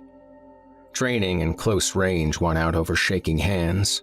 The creature dropped, its chest an ichorous ruin. It snapped its muzzle twice vaguely as it fell, then laid still. Linus stood at the top of the stairs, eyes wide, heart thundering, afraid to move. He watched the creature for a full minute, convinced it was going to get back up. But as the black puddle beneath it spread wider and wider, Linus slowly began to believe it was dead. He stared for another few seconds, working up the courage to move, and then ran for the hall closet. He fumbled the shoebox from the shelf, knocking it to the ground and spilling his spare clip to the floor. Cursing, he snatched it up, loaded it into the gun, and ran back for the basement stairs. The creature was still there, still unmoving. With extreme caution, his eyes never leaving the body, Linus slowly descended the staircase. When he reached the final step, the creature's body was no more than 10 feet away from him. Linus leaned his arm on the railing, steadying his shot, and aimed carefully at the creature's head. Only after he had fired the entire second clip into its skull did he finally step down onto the basement floor and approach the body. Up close, the creature was even more horrifying. Linus examined it with awe, simultaneously fascinated and repulsed. What was this thing? How had it gotten into his basement? And what had it been doing there? The first 2 questions had no clear answers, but the third one seemed obvious. There was a hole a half-foot deep in the basement floor near the corner, dug away by the creature's powerful claws. Linus stepped gingerly past the body and peered into the hole. It looked like it had torn entirely through the concrete slab to get at something. At the bottom of the hole, something metallic glittered. Linus reached carefully past the jagged concrete remnants and withdrew a slim metal box. It looked like some sort of document tray, the weatherproof kind used to store important papers. A small lock on the front held the box shut, but its contents rattled slightly when the box was moved, so Linus was certain it wasn't empty. As his adrenaline slowly drained away, curiosity began to take its place. What was this box buried in his basement? How had the creature known it was there? How had the creature gotten in? And for that matter, what on earth was it in the first place? Linus carried the box upstairs, stepping warily past the monster's remains again. He sat at his kitchen table and thought, drumming his fingers gently against the box as he did so. He couldn't call the police. The situation was too insane, possibly literally so. Linus couldn't discount the possibility that he was actually hallucinating. That would be bad enough if the police arrived and found that he had imagined the whole thing. But what if they arrived and everything was exactly as he'd thought, except that the monster was just a person? "I panicked and shot him," was a tough sell when you also had to include, "Then I left, got another clip, came back and shot him with all that one too." Besides, even if the police came and saw the monster exactly as he did, they would definitely ask if anything had been in the hole it was digging. Then Linus would either have to lie to them or surrender the box, neither of which he particularly wanted to do. Whatever was in the box was clearly something valuable, and Linus wanted to know what it was. He didn't have the key, of course, but he did have the next best thing: bolt cutters. A quick snip left the lock in 2 pieces on his table, and the box lid swung smoothly open. Inside was a single object: a book. It was bound in black leather and tied shut with a black silk ribbon. Its cover was braided with 3 interlocking circles arranged in a triangle, 2 circles on the bottom, 1 on top. Linus picked it up and turned it carefully over in his hands. The book gave the impression of both craftsmanship and age. Its cover was still supple but showing cracks in places, and the edges of the pages were yellowed. The ribbon was unfrayed, however, and when Linus untied it and opened the book, the ink on the vellum pages was rich and unfaded. The text itself was unsettling. The symbols were completely foreign, like no language Linus had ever seen before. Despite that, he had a distinct sense that he knew how to read them, or could know if he simply desired it. The book throbbed with knowledge, eager to share what it knew. As he flipped through the pages, Linus found his lips starting to form strange syllables without any real volition on his part. He clamped his lips together and firmly closed the book. Even with the cover shut, the symbols Linus had seen danced in his head, taunting him, daring him to speak them aloud. He pressed his hands to the table and shook his head, trying to will away the alien words in his mind.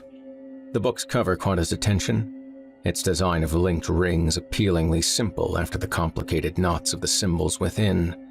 Linus reached out and traced his index finger around the ring on the bottom right, looping gently around its curve. This, he understood without knowing how, was how he could access the book. A simple commitment of blood, and he and the book would become bonded. A mere drop was all it would take.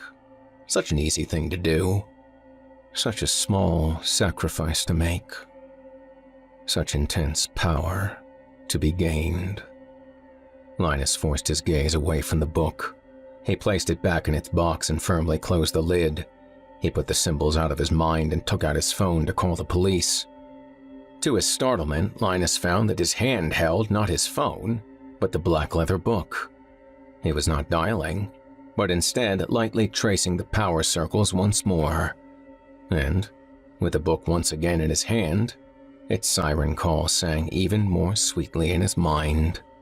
"I should go upstairs," Linus thought as he picked up the sharp-edged metal he had cut from the lock. "I should just walk away, go to sleep, deal with this in the morning," he told himself as he slashed the edge against his index finger and watched the blood well up. "Curiosity killed the cat," he thought. For a moment he hesitated, then pressed his bleeding finger against the book's cover. The blood flowed rapidly around the circle. The book thirstily drank it in. It took only seconds for the ring to fill in, the crimson of the blood barely visible against the book's black cover. 24 hours later, Linus knew.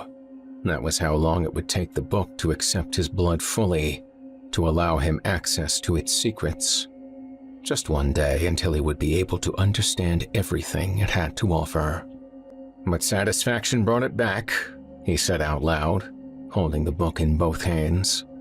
This time, when he put it into its box, it went quietly.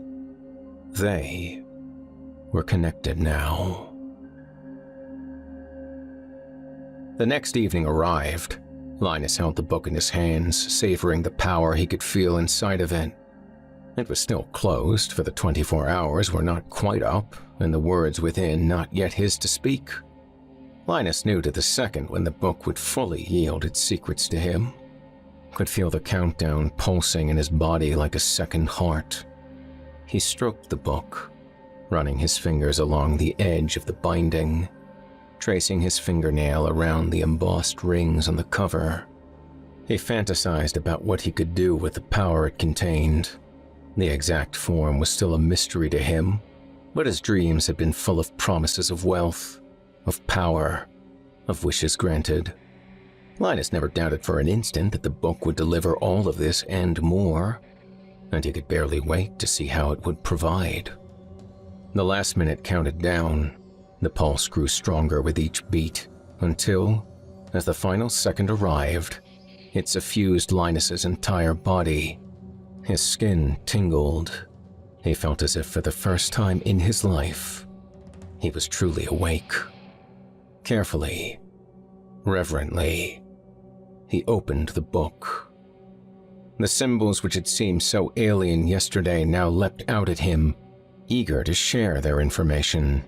Each page was titled with one large character, unlike any written language Linus had ever seen before.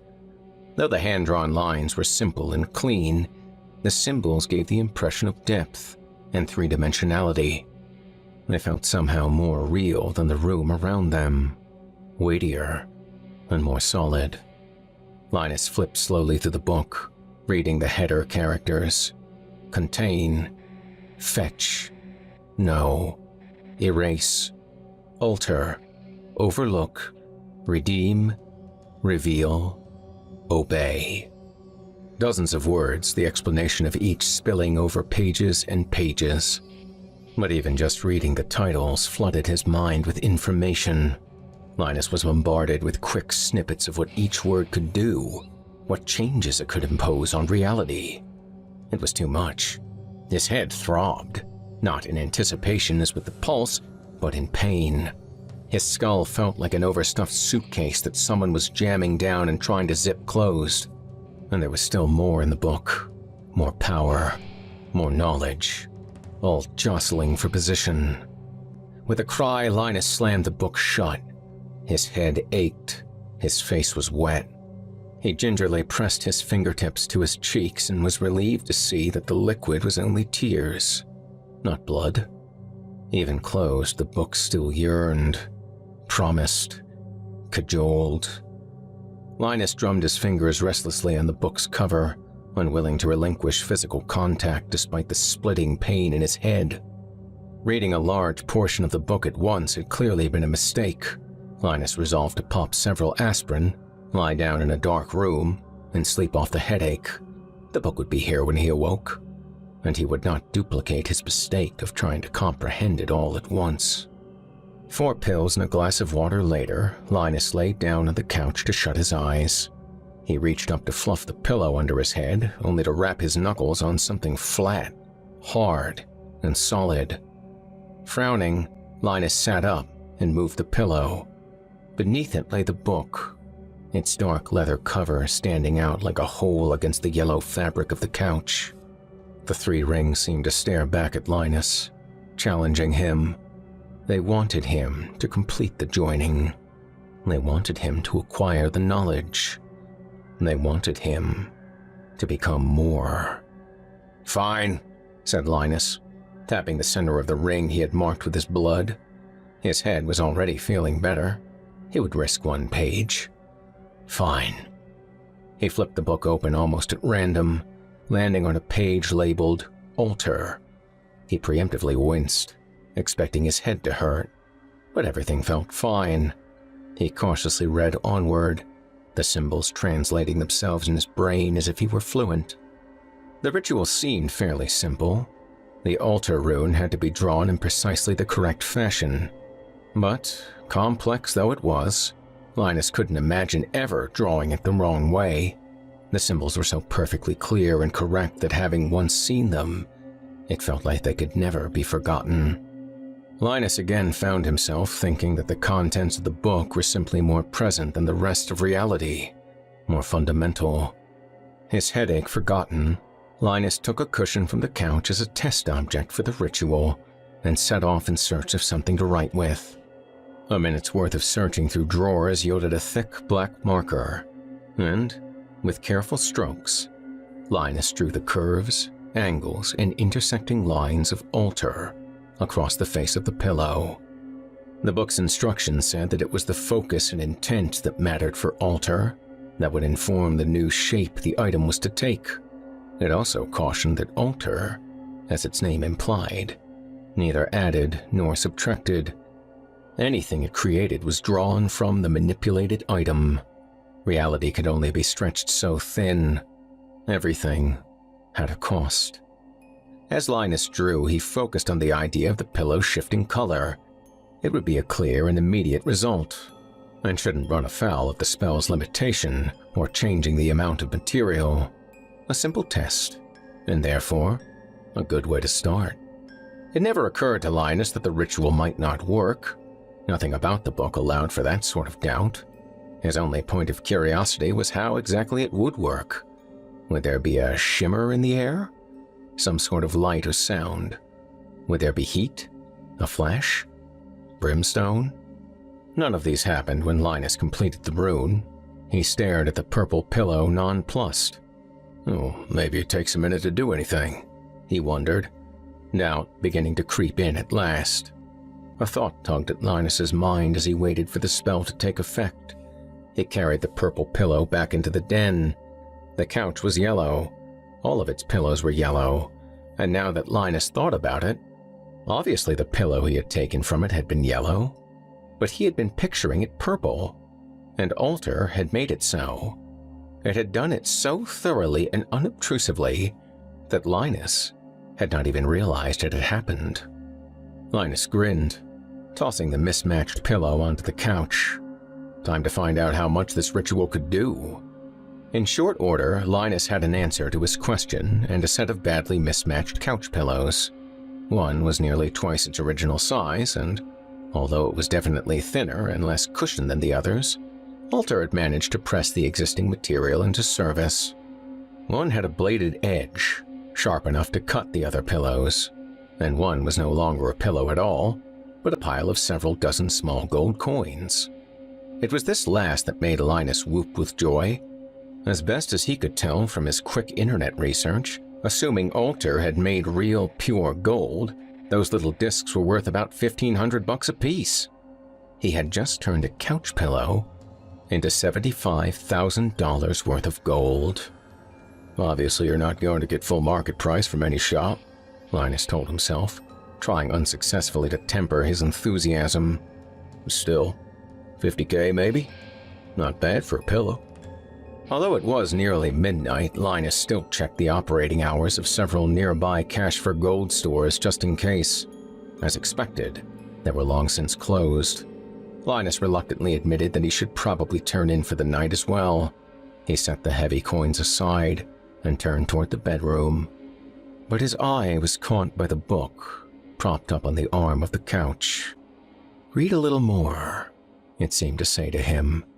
Learn another trick or two.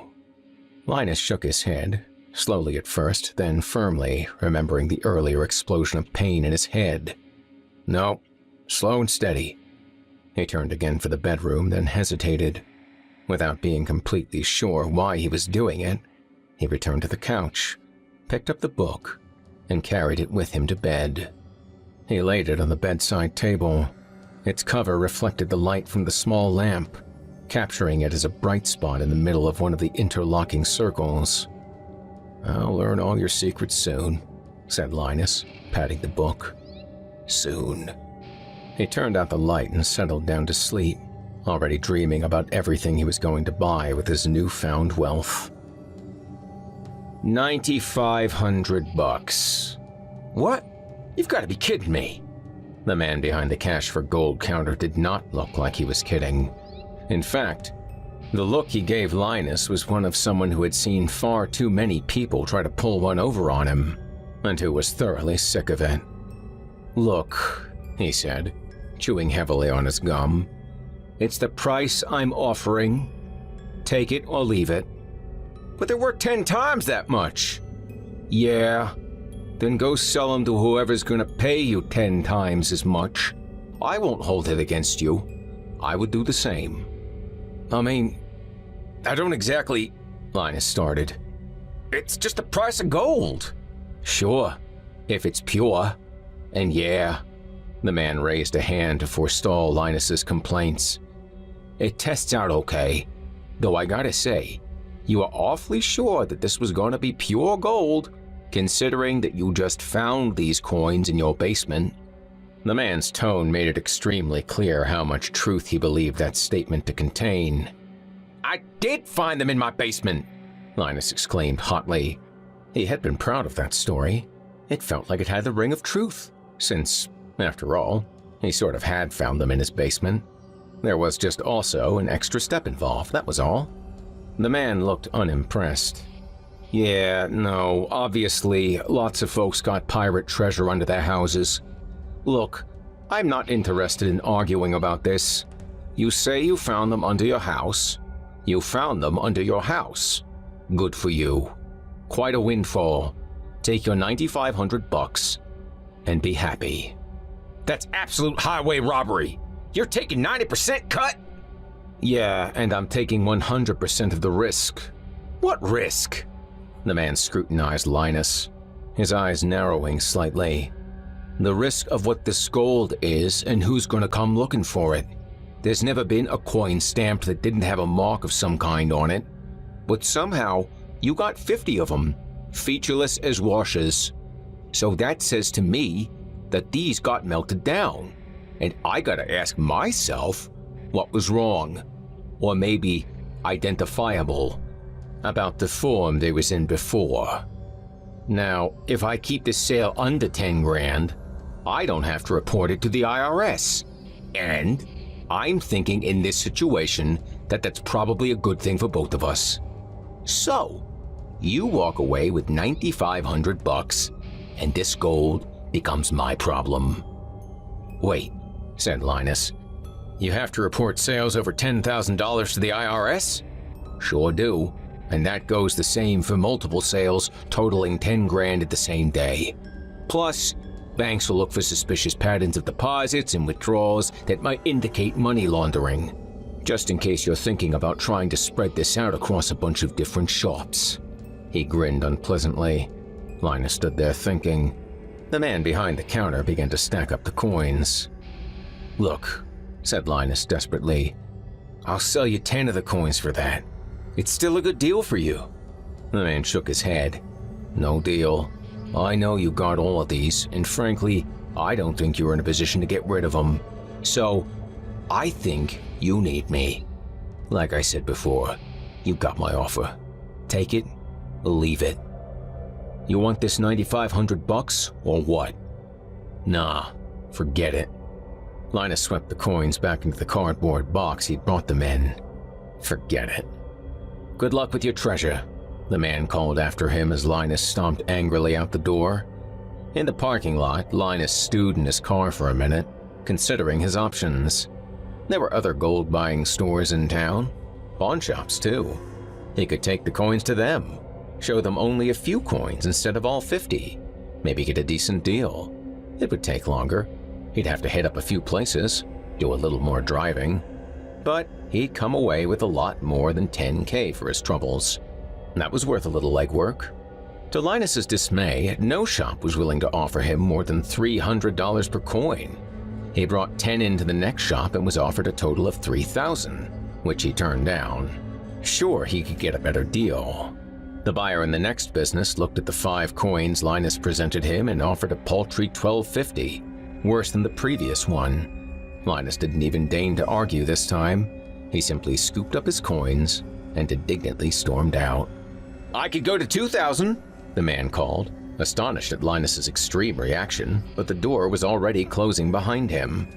Linus flung the box of coins into his car, frustrated. How could it possibly be this hard to trade gold for money? Gold was supposed to be the universal currency.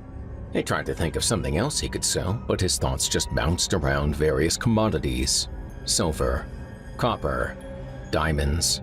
There was no reason to believe that any of them would be any easier to offload than gold. Linus felt lied to, almost betrayed. His thoughts strayed back to the book. Surely it had a better answer for him. He'd only really read one page, and it had hundreds. A word flashed into his mind, not an English word, but one of the book's weighty symbols: fetch. Linus said the word out loud, experimentally. The car dashboard pulsed, rippling like water, and Linus's ears popped. His throat hurt afterward, and his jaw ached as if he'd been grinding his teeth all night. Beyond that, though, the word had no visible effect. It did do one thing for Linus, though. It solidified in his mind that returning to the book was the best step to take next. Just the utterance of the word fetch, with no knowledge of how to perform the ritual at all, had warped the world for a moment. This felt stronger than altar, and if it did what Linus believed, it would turn out to be significantly more useful, too. He hastened home and hurried inside, the useless gold coins forgotten in the car. Fetch would bring him what he needed. Fetch would sidestep all of the problems that had been thrown at him today. Fetch was the answer he needed. The book was waiting for him on his bedside table. When Linus picked it up, it fell open almost immediately to the correct page, as if it had been anticipating his desires. The instructions for fetch were much longer than the one-page explanation of altar, and more thorough as well. In the end, though, the process was similar. The presence of the symbol, combined with the will to focus it, created the effect. Fetch opened a small window to whatever was desired. Most of the instructions were either guidelines on clarity of thought or various warnings regarding retrieval, duration, and other limitations of the fetch portal. Linus read the pages impatiently, then set the book aside, eager to try it out for himself. He cleared his mind and focused on what he'd been attempting to get all day: money. Bundles of cash wrapped in those little paper bands announcing the denomination of the bills inside, like in the movies. Unattended, Linus thought. Unnoticed. He pictured it as clearly as he could, and then drew the symbol for fetch in the air in front of him. His hands danced through the motions as if he'd done it 1,000 times before. The air shimmered, thrummed with intensity. When Linus drew his fingers through the final motions, sweeping them around to meet in a circle, his fingertips sliced open the space in front of him like a razor through cloth. Thin air fell away in a circle, revealing a shrink-wrapped pallet in some sort of dark room. It gave the impression of being large, even cavernous, but Linus barely noticed. He had eyes only for what could be seen beneath the plastic wrap. Money. Bound stacks of bills, exactly as he had envisioned. Linus reached through the hole in the air and tore at the thick plastic with his fingers. The angle was awkward, and Linus was wary of getting his head too close to the edge of the portal, which the book had cautioned against. After a few minutes, though, he had torn away enough of the plastic to free his prize. Linus grabbed a fistful of bills and pried them free from the stacked pallet, laughing. He dropped them on the floor in front of him and reached back through the fetch portal, filling his hands again. He pulled the money to his nose and inhaled deeply, relishing the smell of it. By the time Linus went to reach back through the portal for a third grab, it had closed. He wasn't entirely certain why, whether it was due to wavering attention or a time limit on fetch, but it hardly mattered. Linus sat down to count his bounty and found that he had retrieved 17 bundles of bills, each one a set of crisp hundreds, bound up in a stack of 50, $5,000 apiece, $85,000 in total. "You can take your 10 grand and shove it," Linus exclaimed, punching the air jubilantly. "Screw you, and your stupid gold." The next few days were everything Linus had always imagined being rich would be like. He called in sick to work in order to have time to fully appreciate his new luxurious lifestyle. He slept late and woke up without an alarm blaring noise at him. He went to expensive stores, picked out expensive clothes, and wore them out to fancy meals. He bought an excessively large television and a sound system to go with it. and he paid for it all in cash, without doing more than glancing at the bill.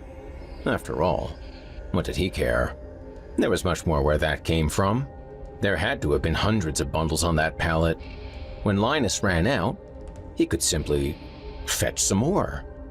Before the week was up, Linus found himself doing just that. He would never have called himself thrifty, but he was slightly amazed that he had managed to burn through the better part of $100,000 in less than a week. Still, it had been an excellent week, and it's not like it matters, Linus thought, as he calmed his mind and focused on the money as he'd last seen it, the great stacks of it, still held on the pallet by the torn shrink wrap. He breathed deeply, steadily, and traced his hands through the motion of fetch. The circle in the air dropped away. The money sat enticingly before him, just as he had envisioned it. Linus reached boldly through, already picturing what else he might buy, when suddenly, his forearms were seized by an unseen force, and he was hauled bodily through the fetch portal. Come visit torment unknown beyond eternal joyous dreaming, surrounding infinity without ceasing commitment, compatriot friends in blood, dependable, dependence, forever. Linus screamed as his mind was assaulted, every sense battered by a bruising rush of information. Voices screamed in his ears in languages familiar and not, their meaning always just on the edge of comprehension. His skin was stroked, burnt, abraded, tickled. Tastes ran rampant through his mouth, saliva spurting from the corners to hang in a drooling rope over his chin. Scents bloomed inside his nose, pleasant and foul, mixing in great olfactorial swirls. Colors erupted in his eyes, forming abstract shapes that moved with a definite intelligence, things that were somehow alive in a way he had never understood or even considered before. All of this happened in less than a second, the span of time it took Linus to fall through the portal. He crashed to the ground on the far side, a sweating, shaking mess, unsure of where he was or what had happened. The brutal kick to his ribs was almost a relief. It hurt agonizingly, but it was a single sensation, something Linus could latch onto and use to center himself. He was present. He was being attacked. He curled up into a ball to protect himself. Get him up! Came a voice. A powerful hand seized Linus by the arm and pulled, lifting him off of the ground. He resisted, trying to remain curled up, until a kick to his kidney caused him to spring straight. Linus was deposited roughly onto his feet, held upright more by the crushing hands on his shoulders than by his own volition. "I'm a reasonable man," the voice said. "A rational one. Look at me, please. I want to know that you're listening." Linus simply hung there, still reeling from the trip through the portal. He was only dimly aware of the words, and even less aware that they were directed toward him. "Hit him," said the voice, and Linus's head was rocked to the side as pain exploded in his right cheek. He saw stars and tasted blood in his mouth. Like the kick, these painful sensations helped bring him back to reality, replacing the riotous memory of sensory overload with a clear and immediate stimulus. "I said look at me." Linus finally processed that he was being addressed. He struggled to open his eyes. The world swam briefly, then resolved. He was in a warehouse, being held up by an overly muscled man in jeans and a tight black t-shirt. He had a gun holstered at his waist, as did his partner, a skinnier, younger man, also in jeans and a black shirt. Maybe it's the warehouse uniform, Linus thought inanely. "Over here, thank you." Linus's eyes focused on a man standing a dozen feet away, the one who was speaking to him. The man was sharply attired in a tailored suit. He was looking at Linus with disdain. "So, as I was saying, I am a rational man. Magic is for kiddie shows and gullible suckers. I believe in clever people playing tricks. So, when I found that a big swipe of my money was gone from the middle of my locked and guarded warehouse, I didn't think it was magic. I thought it was a trick. Now, my boys swore to me that no one had gotten in or out, and the cameras outside backed them up. But It wouldn't be much of a trick if it was obvious how it was done, right? So, that didn't mean much to me. It did mean that I didn't have any lead on who did it, though. And I didn't much care for that at all.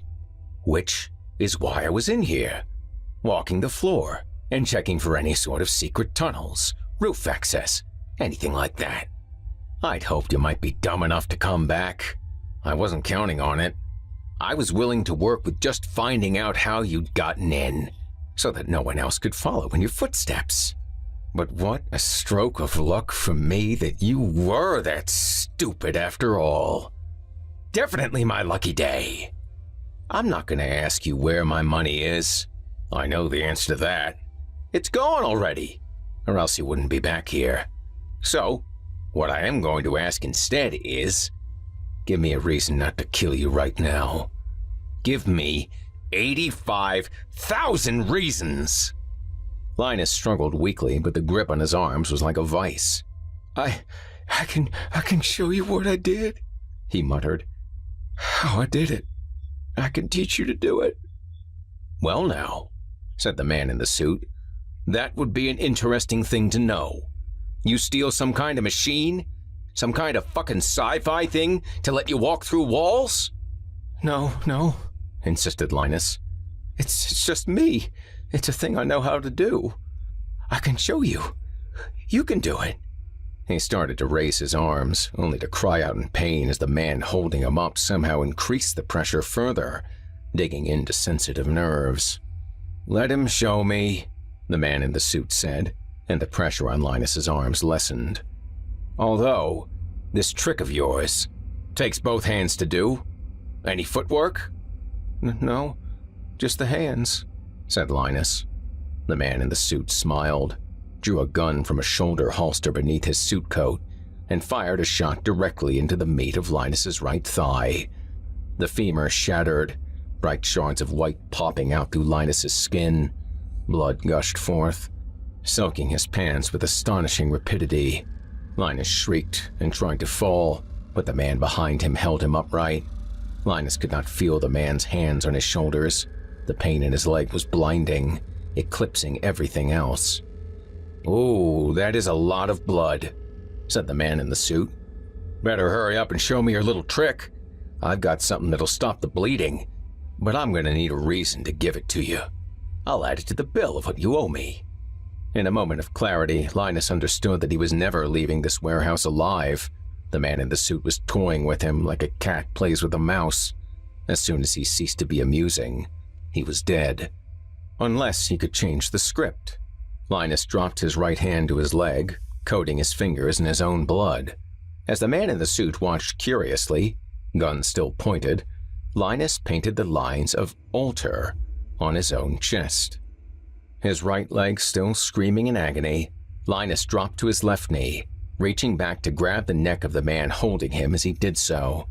The man flew through the air with shocking ease, catapulted by Linus's abruptly augmented muscles.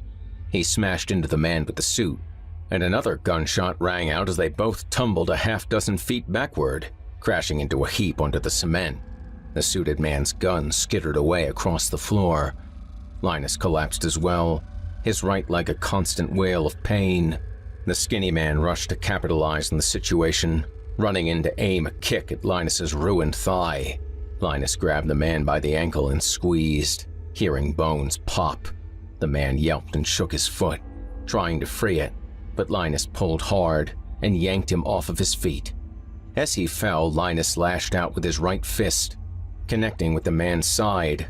Ribs broke, and the man let out a deep groan as his side indented under Linus's unnaturally powerful strikes. He was still moving, though, so Linus hauled on his foot again, sliding the man's body around.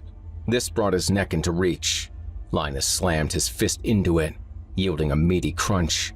The man choked, gargled, flailed for a moment, and then fell still.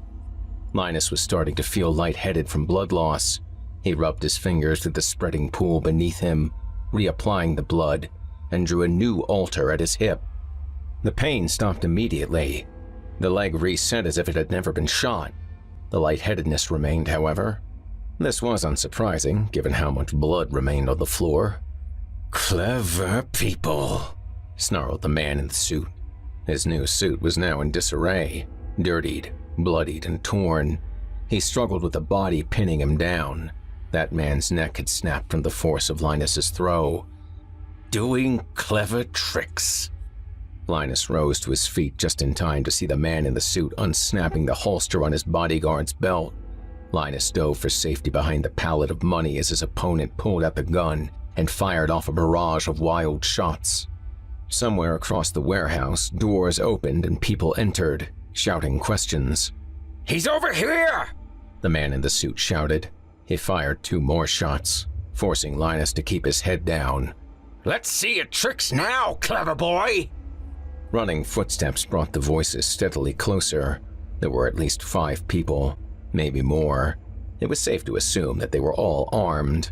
Linus considered his options, which were few.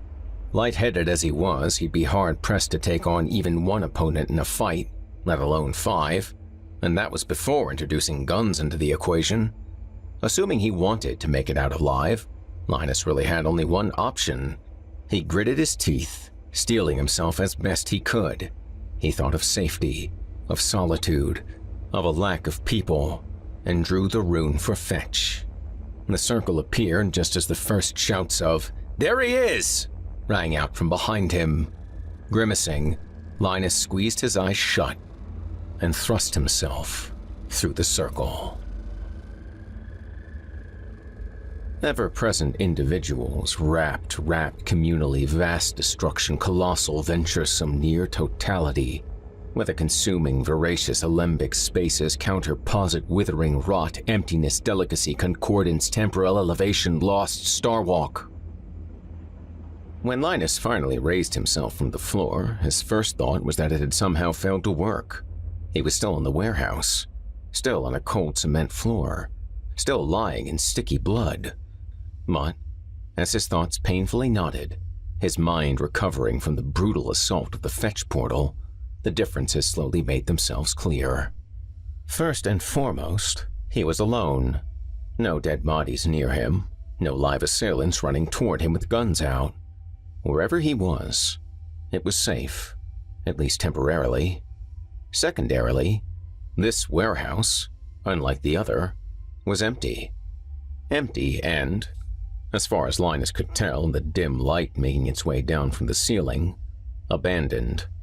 Weak beams of light pierced the roof in dozens of places, dust dancing thickly in them. The floor around Linus was heavily coated in undisturbed dust. No one had been here for a very long time. Third, from the way he felt, there was absolutely no chance that he had not gone through the portal. His mind felt as if it had been raked with hot claws, his body as if it had been dissected and reassembled backwards. Colors rang in his ears, a fading memory that he could no longer quite understand. If he spoke, he was not certain it would be in English. A word quivered on the tip of his tongue, ready to test the theory. Linus swallowed it, afraid to find out. Instead, Linus pushed himself to his feet and looked around.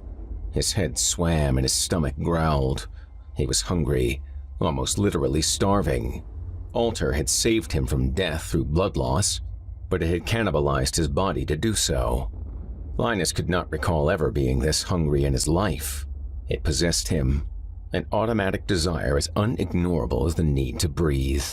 Linus took out his phone, hoping to find out where he was, but was greeted with 0 bars, no connection.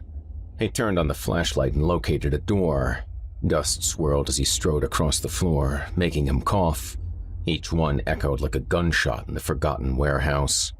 The door was locked, chained shut from the outside. Linus took a running start and rammed the heavy doors, tearing one handle free and crashing outside to freedom. His stomach snarled again, cramping as it demanded attention. But for an instant, Linus was distracted from even that elemental need. It was nighttime.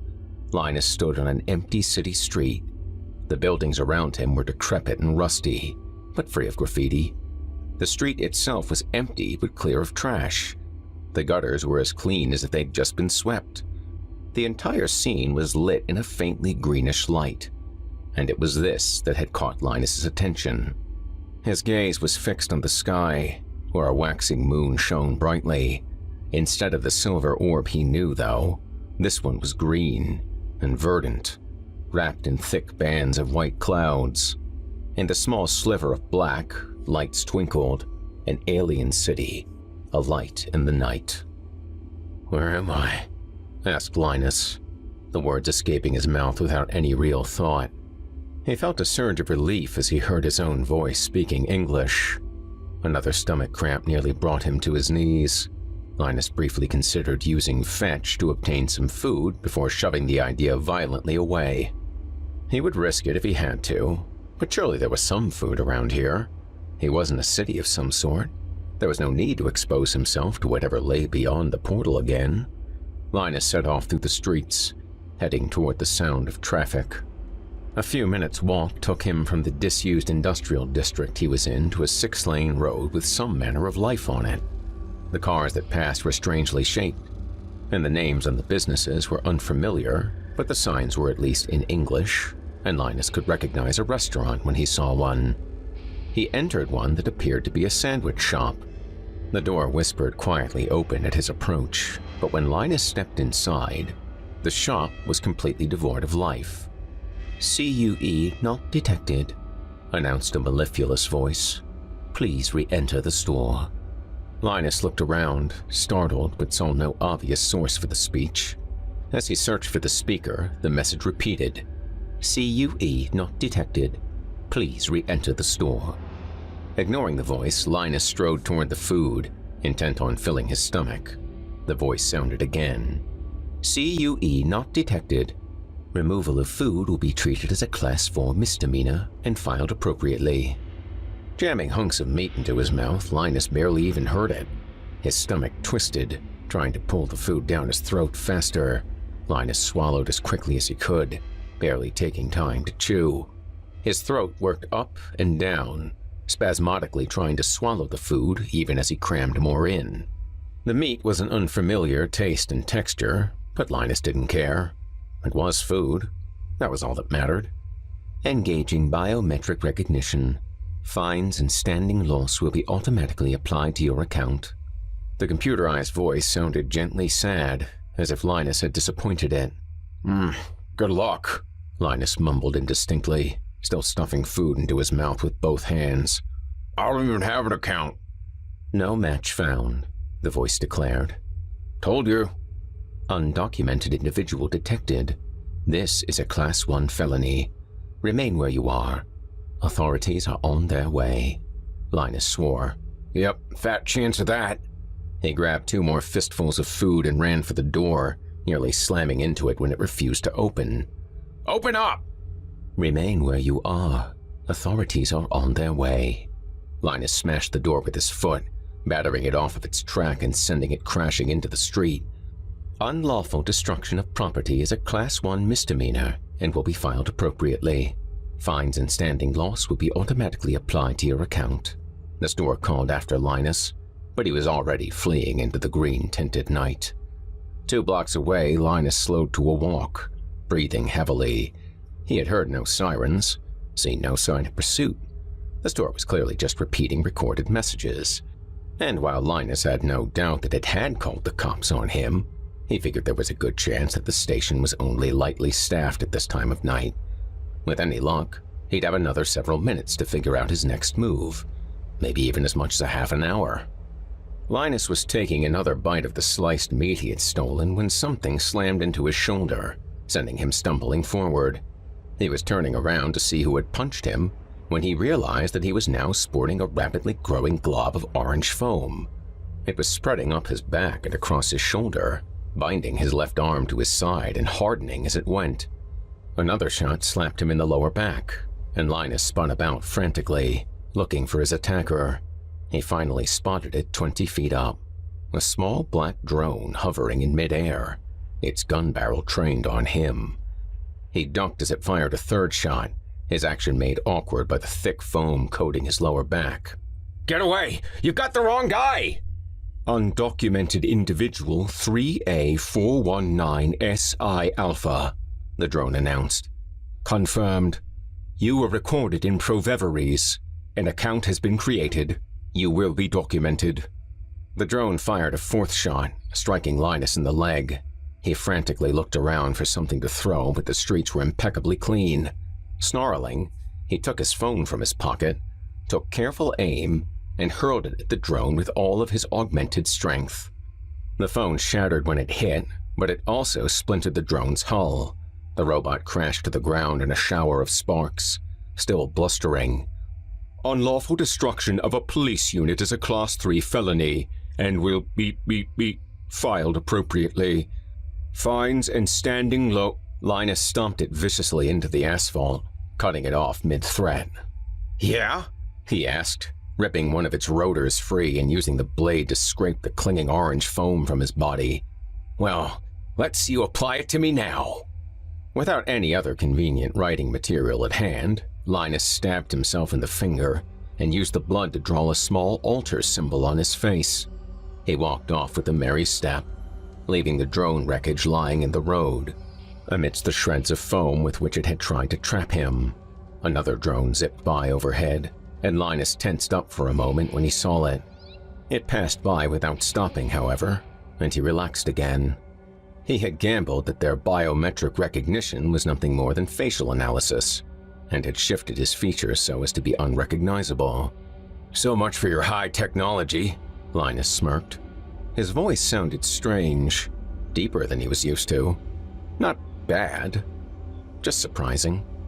He made it another block before the now familiar sting of an expanding foam pellet struck him in the back. Ow! You've got the wrong guy! Linus turned to gesticulate at the hovering drone, making sure it could see his new face. Undocumented individual 3A419SI Beta.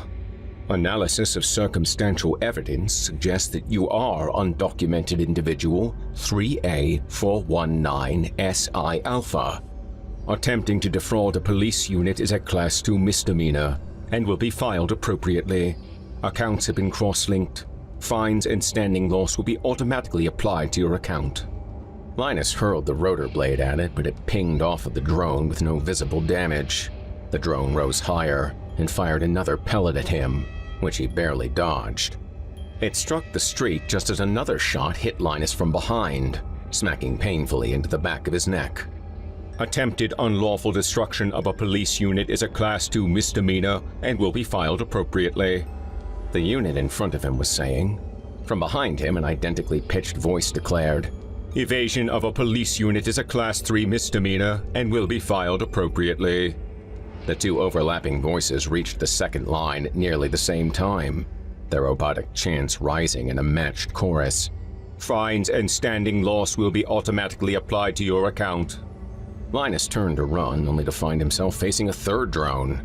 This one fired a pellet directly into his chest, even as the other two struck him again, one in each leg.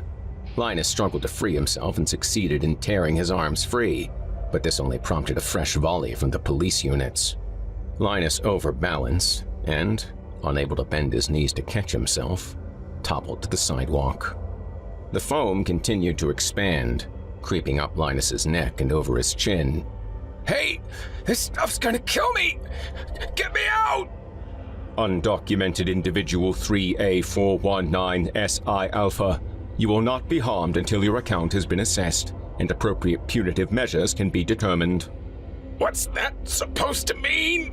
Linus tried to ask, but the foam was now covering his mouth and rippling up toward his nose. It smelled plasticky and sweet, and before he realized what was happening, Linus found his eyelids closing as the anesthetic foam put him to sleep. Linus awoke in a sterile cell. He had been stripped of his clothes and was now wearing a thin pajama suit that looked to be made out of some kind of paper, but which resisted his light efforts to tear it. The door out of the room had no handle on the inside. There were no windows. A bluish light came from recessed strips set in the ceiling, 12 feet overhead. As far as Linus could tell, he was alone. Experimentally, he called out, "Hello? Good morning, undocumented individual 3A419SI Alpha. The voice spoke from nowhere.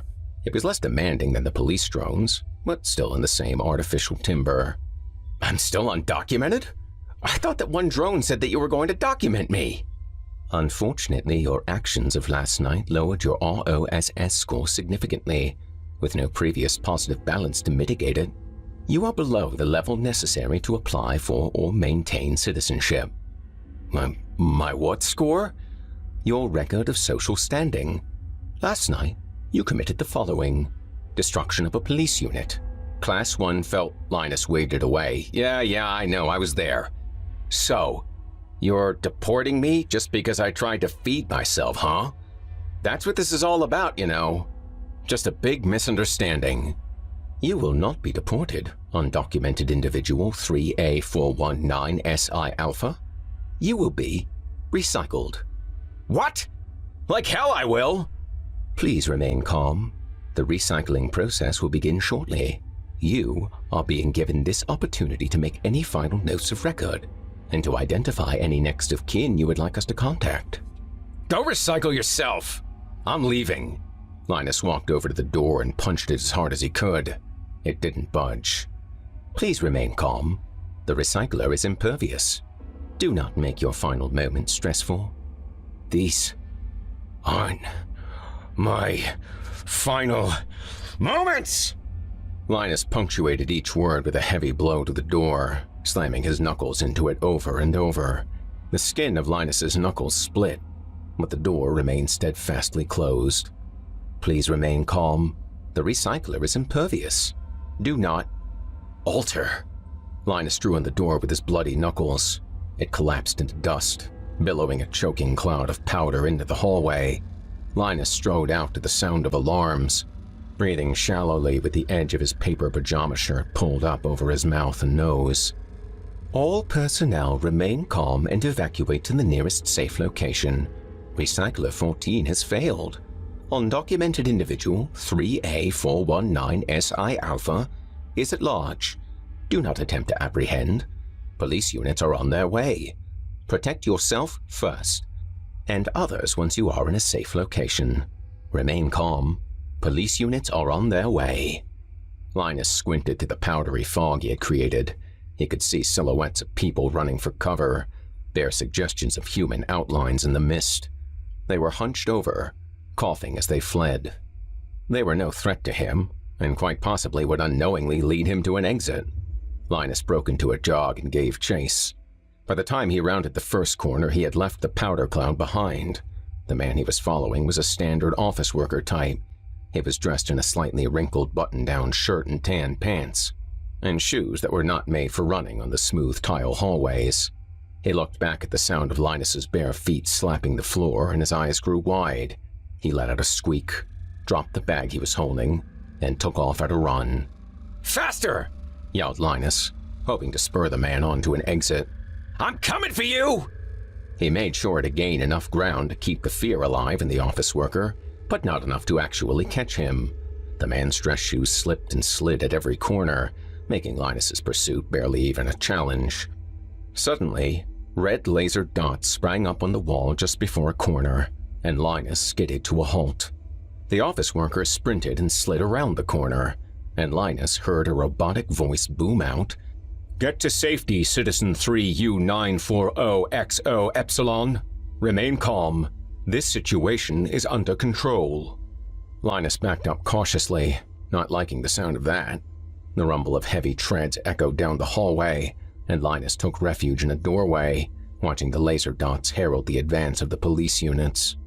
The first of them rolled into view, and Linus bit back a curse. The robot stood easily 8 feet tall, mounted on parallel treads providing a solid, untippable base. It was heavily armored and bristled with weaponry. As it rounded the corner, the laser dot swept toward Linus. He thrust himself backward against the closed door as the police unit fired.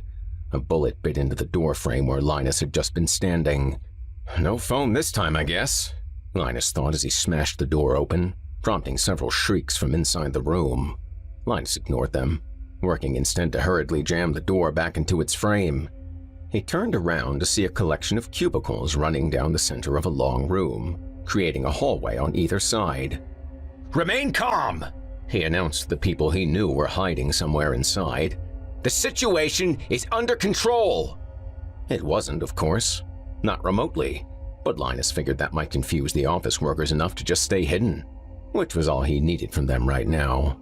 They weren't his problem, as long as no one decided to be a hero. "Remain calm," he called again, hurrying down the long corridor. "Police units are on their way!" The far end of the office ended in a blank wall. No exit present. Linus cast a panicked gaze around and, to his relief, spotted something close enough. A ventilation shaft. Leaping onto a desk, he seized the grating and tore it away, exposing narrow ductwork.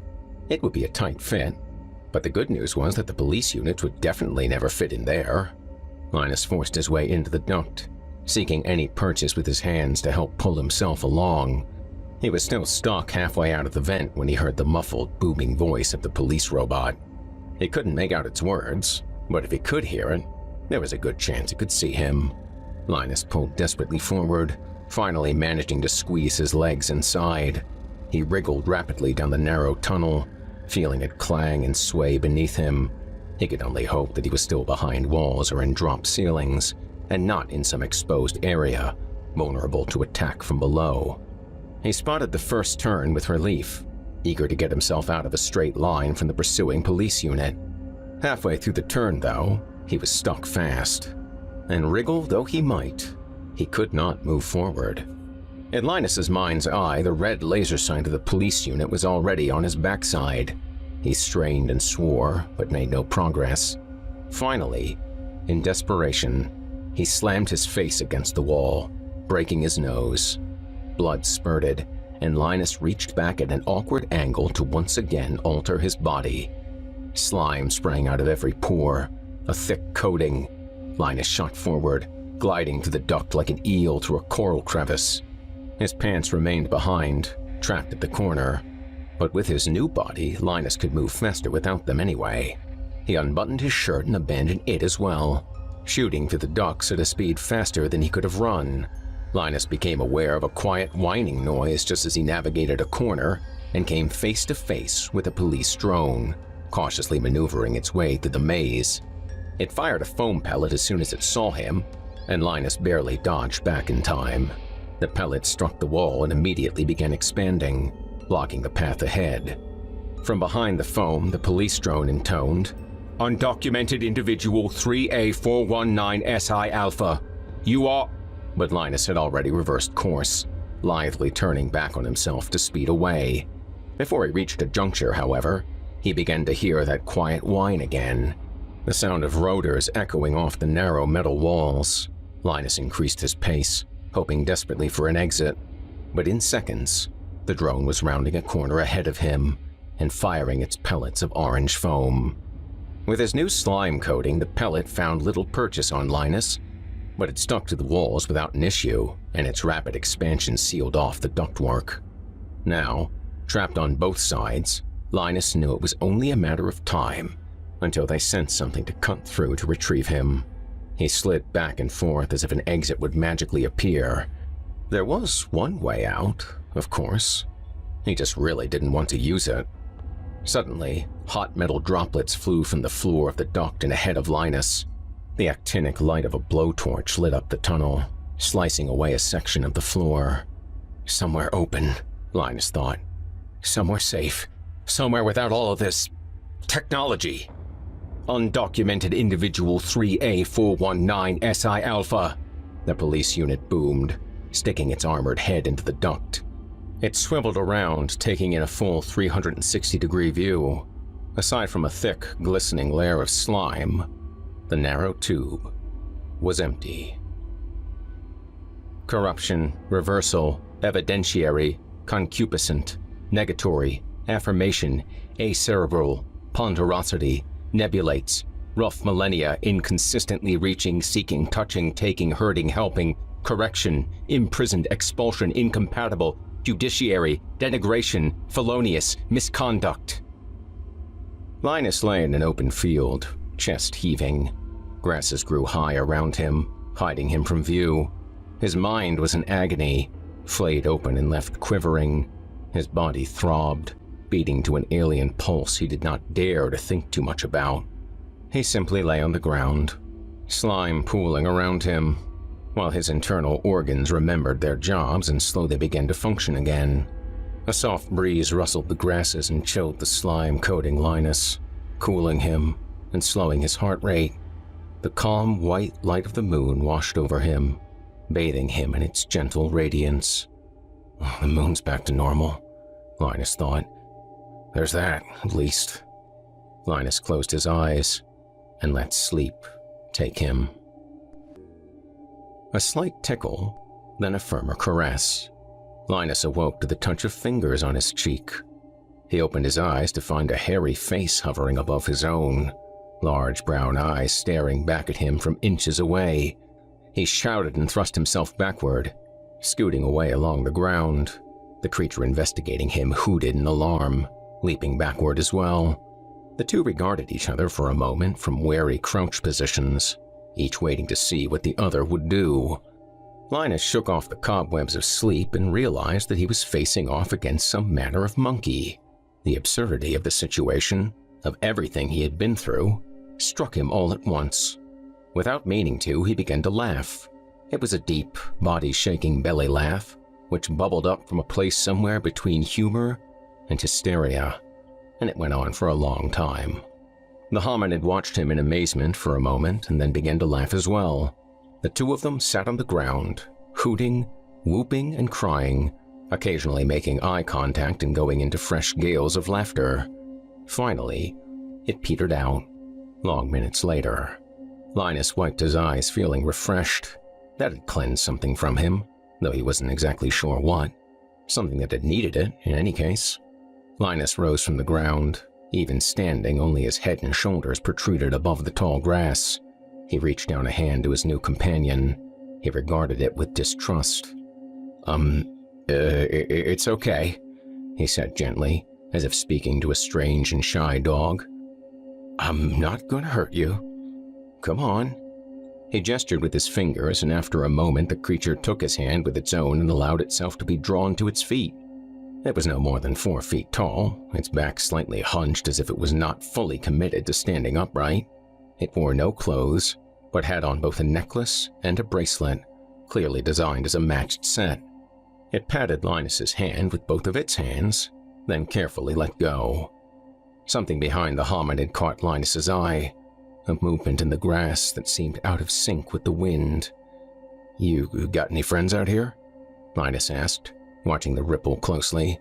It was hard to see, but he was fairly certain it was moving closer. 'Cause I think they're looking for you. The hominid looked up at Linus and hooted something interrogatory. What? Asked Linus, kneeling to bring their faces on a level. I can't. The grass around them exploded into life. 8 or more hominids burst from hiding, attacking from all sides. They bared their teeth and brandished primitive wooden spears, stabbing with the fire-hardened points. Linus took 3 or 4 deep, debilitating stabs to the back and side before he even knew what was happening. He rose to his feet, bellowing, and the assailants recoiled in momentary fear before hooting their defiance and pressing the attack. Linus could feel his blood gushing down his side, mixing with the slime which had once again saved his life. Several of the spears had skidded off of him, turned aside by the slippery coating, and, try as they might, the attackers could not get a grip on him to hold him down. Linus backhanded one of the hominids hard enough to lift it entirely off its feet, its head snapping backward with a report like a rotten branch breaking. He grabbed the next spear stabbed at him and flung the creature holding it to the ground, where he stomped on the side of its skull. His bare foot stung with the impact, but the other attackers drew back, muttering to each other in alarm. It was the space Linus needed. Alter. He drew in his own blood and the bleeding stopped. Alter. And his hands became great jagged-edged blades, the fingers shortening into stubby claws designed to rend and tear. He gave the monsters no chance to recover, but leapt into them with wild abandon, striking out all around him with his new deadly weapons. One dropped with a deep gouge to its chest, its spear split in half from the force of the blow. Another fell with blood gushing from its throat, its head nearly severed from its body. Linus roared, and the others scattered, dropping their weapons and fleeing into the protective grass. Breathing heavily, Linus turned in a swift circle to make sure no others were behind him. He stopped short when he saw, lying among the bodies, the hominid who had first found him. The body was face down, stabbed a dozen times in the back, so matted and bloody that even when Linus rolled it over to confirm that it was the one he had first seen, it still took a moment to be sure. Linus felt a fury rising in him which peaked when he realized the necklace and bracelet were gone, looted from the body in the heat of battle. He let out a barbaric, anguished scream that echoed across the still night. Dipping his hand into the cooling blood of his short-lived companion, Linus once more altered his form. Wind flattened the grasses below Linus as he took to the skies, all four bat-like wings beating furiously to lift him from the ground. From this new vantage point, he could clearly see the surviving hominids cowering in the grasses. He shrieked his rage and dove at the first one, slamming into it with enough power to plunge one clawed hand entirely through its chest. Linus pulled out a fist dripping with gore, full of viscera and shattered bones, and held it aloft to the sky. He smashed the bloody handful into his mouth, gagging at the taste and stabbing himself with the bone fragments. Alter. And now, his elongated mouth was full of serrated teeth and bony plates designed to slice and crush. The next bite was sweet. To the air again, and now the three remaining hominids were actively fleeing, their frenzied movements easy to track. Another scream, another dive, and one was on the ground, screaming as Linus tore it limb from limb and consumed it in a fierce, uncontrollable bloodlust. Every bite restored his strength, stoked his anger. Linus consumed this one down to the bones, furious when he realized that it was not the one with the bracelet and necklace. He flapped his wings to rise again, only to find that he was too heavy. Cursing, Linus settled back to the ground, folding his wings. He looked out over the tall grass but saw nothing but the gentle swaying of the wind. The night around him was still, his murderous rage having terrified everything into hiding or flight. Taking a broken rib from the shattered heap at his feet, Linus carefully began to carve into his own flesh. It felt more right than the temporary blood runes had been, more powerful. He cut deeply, appreciating the pain. It was a good sacrifice to make. Alter, and his nose shrank away, nostrils fading into elongated slits with the sensitivity of a shark's. Alter, and his eyes shattered into a dozen tiny orbs apiece, brightening the night around him and expanding his field of view. Alter, and his skin darkened to a mottled hue, the better to blend with shadow and night sky. Linus sniffed the air, testing his new senses. The two remaining hominids had split up, running in different directions, but he could smell each of their paths. The stink of their fear clung to the grass they had passed through. To Linus's nose, it was a bouquet. He chose one to follow and silently stalked it through the night. He never hurried, just walked onward at a steady pace. It was moving faster than he was, but that was fine. Linus wanted it to get home. He wanted to bring vengeance not merely to this creature, but to everything it knew. Dawn was breaking when Linus found a spot where the hominid had curled up for a brief respite, a flattened spot in the grass. It had not rested well, just enough to refresh its energy. Linus, on the other hand, curled up with a sigh of satisfaction, lying down precisely where it had lain, the better to immerse himself in its scent. Linus slept through the majority of the day. He woke at dusk to the sounds of other night creatures stirring. He stretched broadly, expanding each wing out to its maximum length, feeling the pull throughout his entire body. He was rested. He was ready. He was hungry.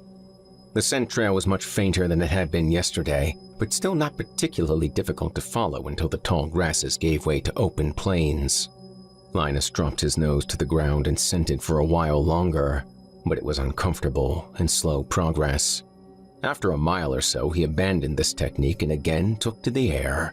Just as Linus had hoped, the quarry had returned to its home. Given that the hominids had attacked with fire-hardened spears, the small bright spot of flame burning on the plains was a dead giveaway for the location of the camp. Linus covered the intervening miles with slow, lazy wing beats, gliding silently along and planning his attack. They had scouts, of course, 6 of them surrounding the camp. Linus took care of those first, swooping in silently and slashing their throats before they could cry out. He took no more than a token bite from each one, enough to take the edge off of his hunger, but not enough to limit his ability to fly. He had already learned from that mistake. The execution of the scouts went perfectly.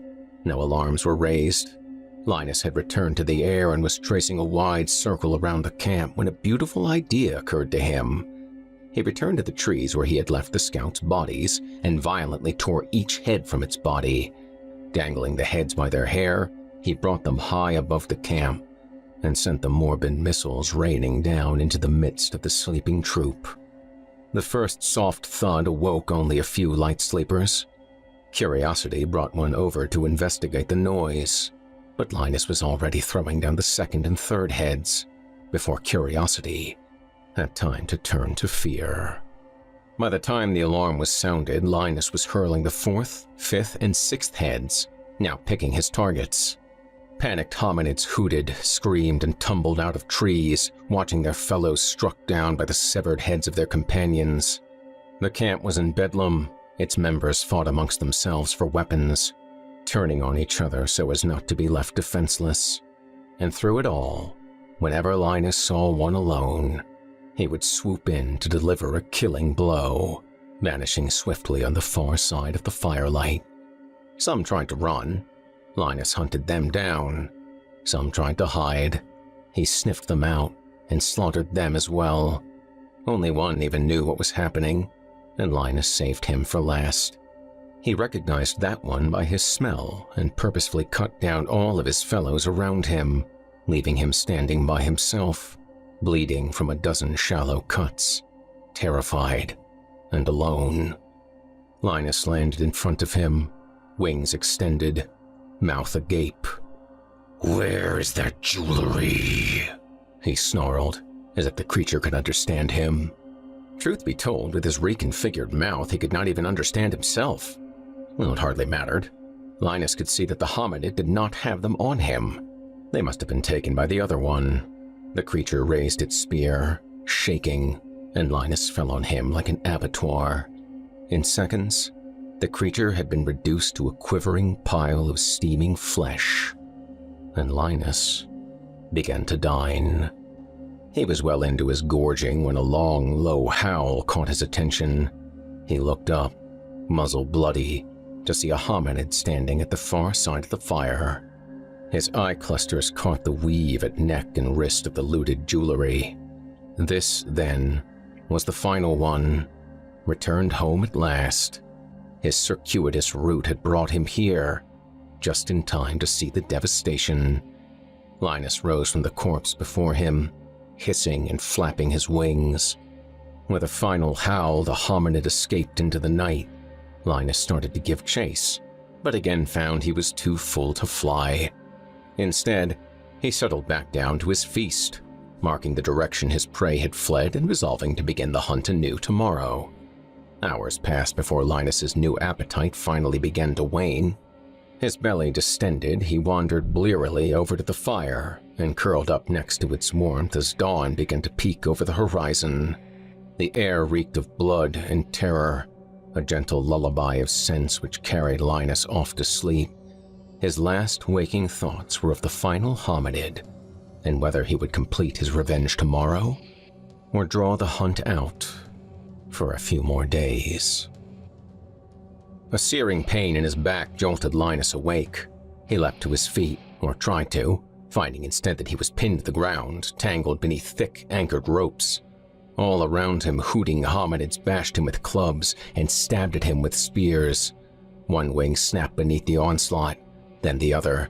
Linus hissed and thrashed, tearing at the ropes with claws and teeth, but dozens of the creatures had surrounded him, and for any one he managed to scare away, 2 more were there to take its place. Linus attempted to play dead, hoping to lull his captors into lowering their guard, but they were relentless.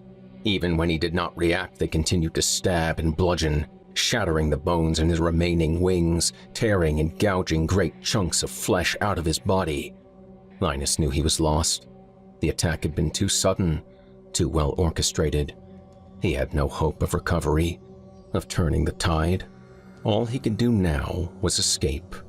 Linus began digging frantically at the ground beneath him, clearing a spot large enough to accept a portal. The book could fix this.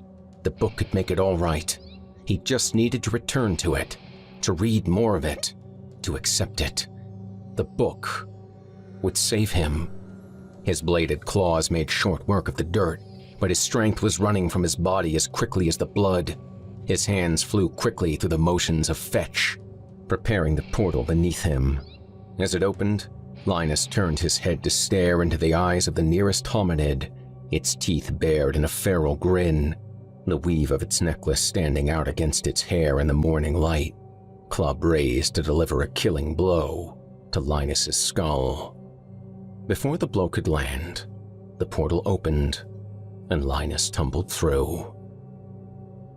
Immediacy, revolution, consideration without ablution, religious relevation, commending turquoise masquerade hidden, democration, polishing servitude, amassing, flint's decay, caterwauling, explosion, scar, destruction, multifarious education, cyclopean carotid. Linus collapsed on his face on a cement floor in a darkened room similar to the warehouse, but much smaller. The songs were shrieking in his head, the colors dancing, the tastes and smells running riot. Every individual wound burned like it had been salted, then cauterized. Yet, he could still feel his life's blood escaping. His wings hung in horrific tatters, bloody curtains draping his weakly struggling form. Altar, he thought, not remembering why. Altar, altar, altar. A mindless chant in his head. Blood pooled beneath him, and he watched it with something approaching interest. That's mine, he thought, nearly coherent. I need that. Altar, altar, altar, chanted another part of his mind, and the two thoughts finally connected. Summoning all of his strength, Linus managed to drag one clawed hand to the bloody puddle and over to the other hand, laborious inches away. His vision started to fade, the dark room growing darker as he slowly sketched out the repairing, saving lines of altar on his hand. The final line connected. Linus's body snapped back together, or nearly. His wings still hung in rags and he felt as weak as a fawn. The extensive damage had not left the rune enough raw material to work with. But the book was here. Linus could smell it. It was in the earth, hiding in chthonic darkness.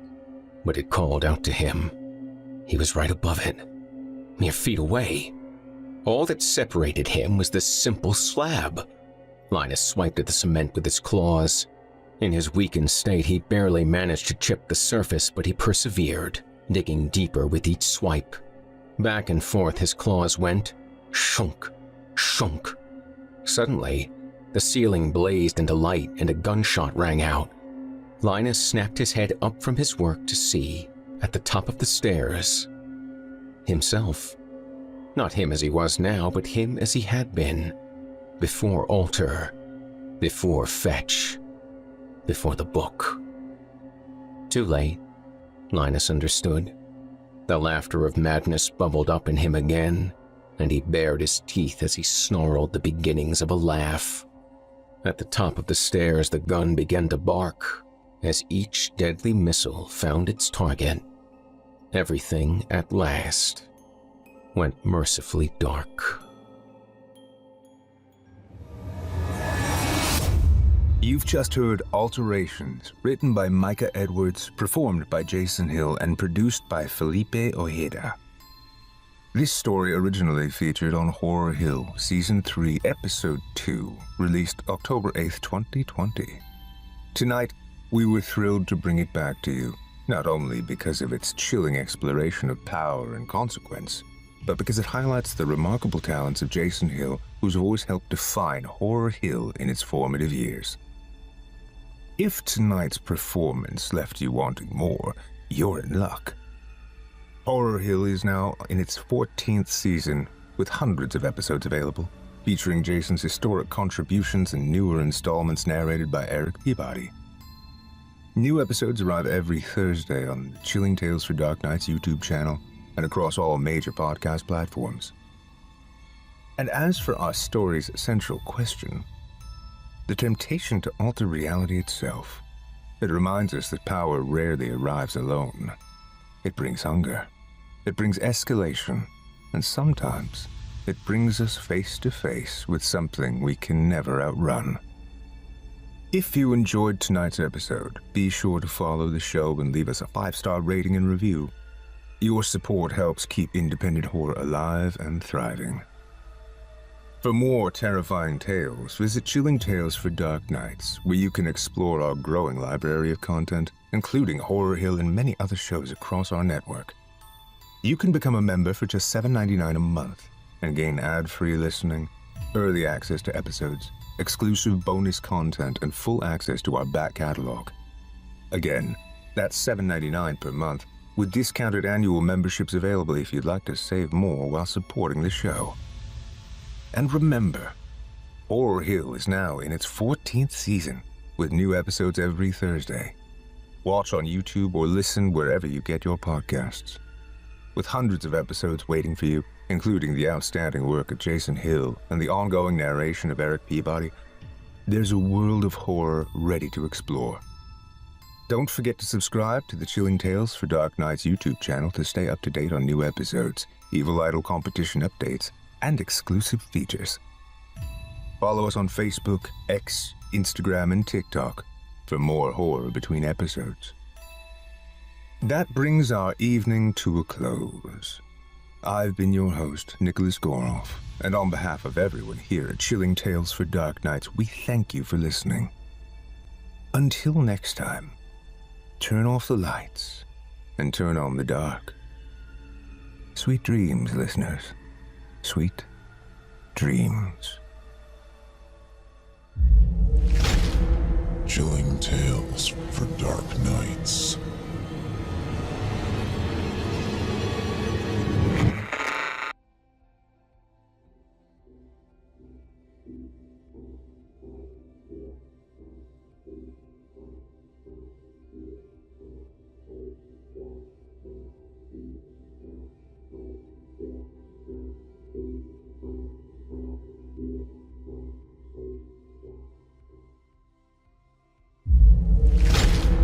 Chilling Tales for Dark Nights.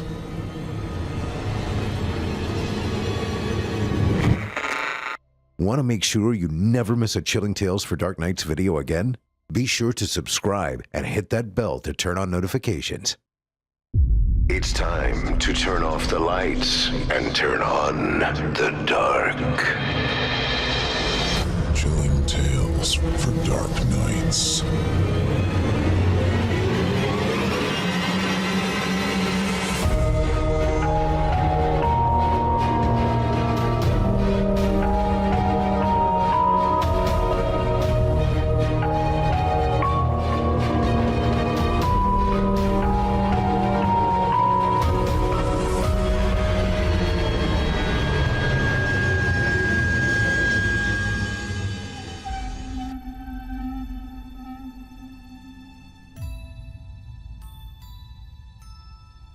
Good evening, listener, and welcome back to Chilling Tales for Dark Nights.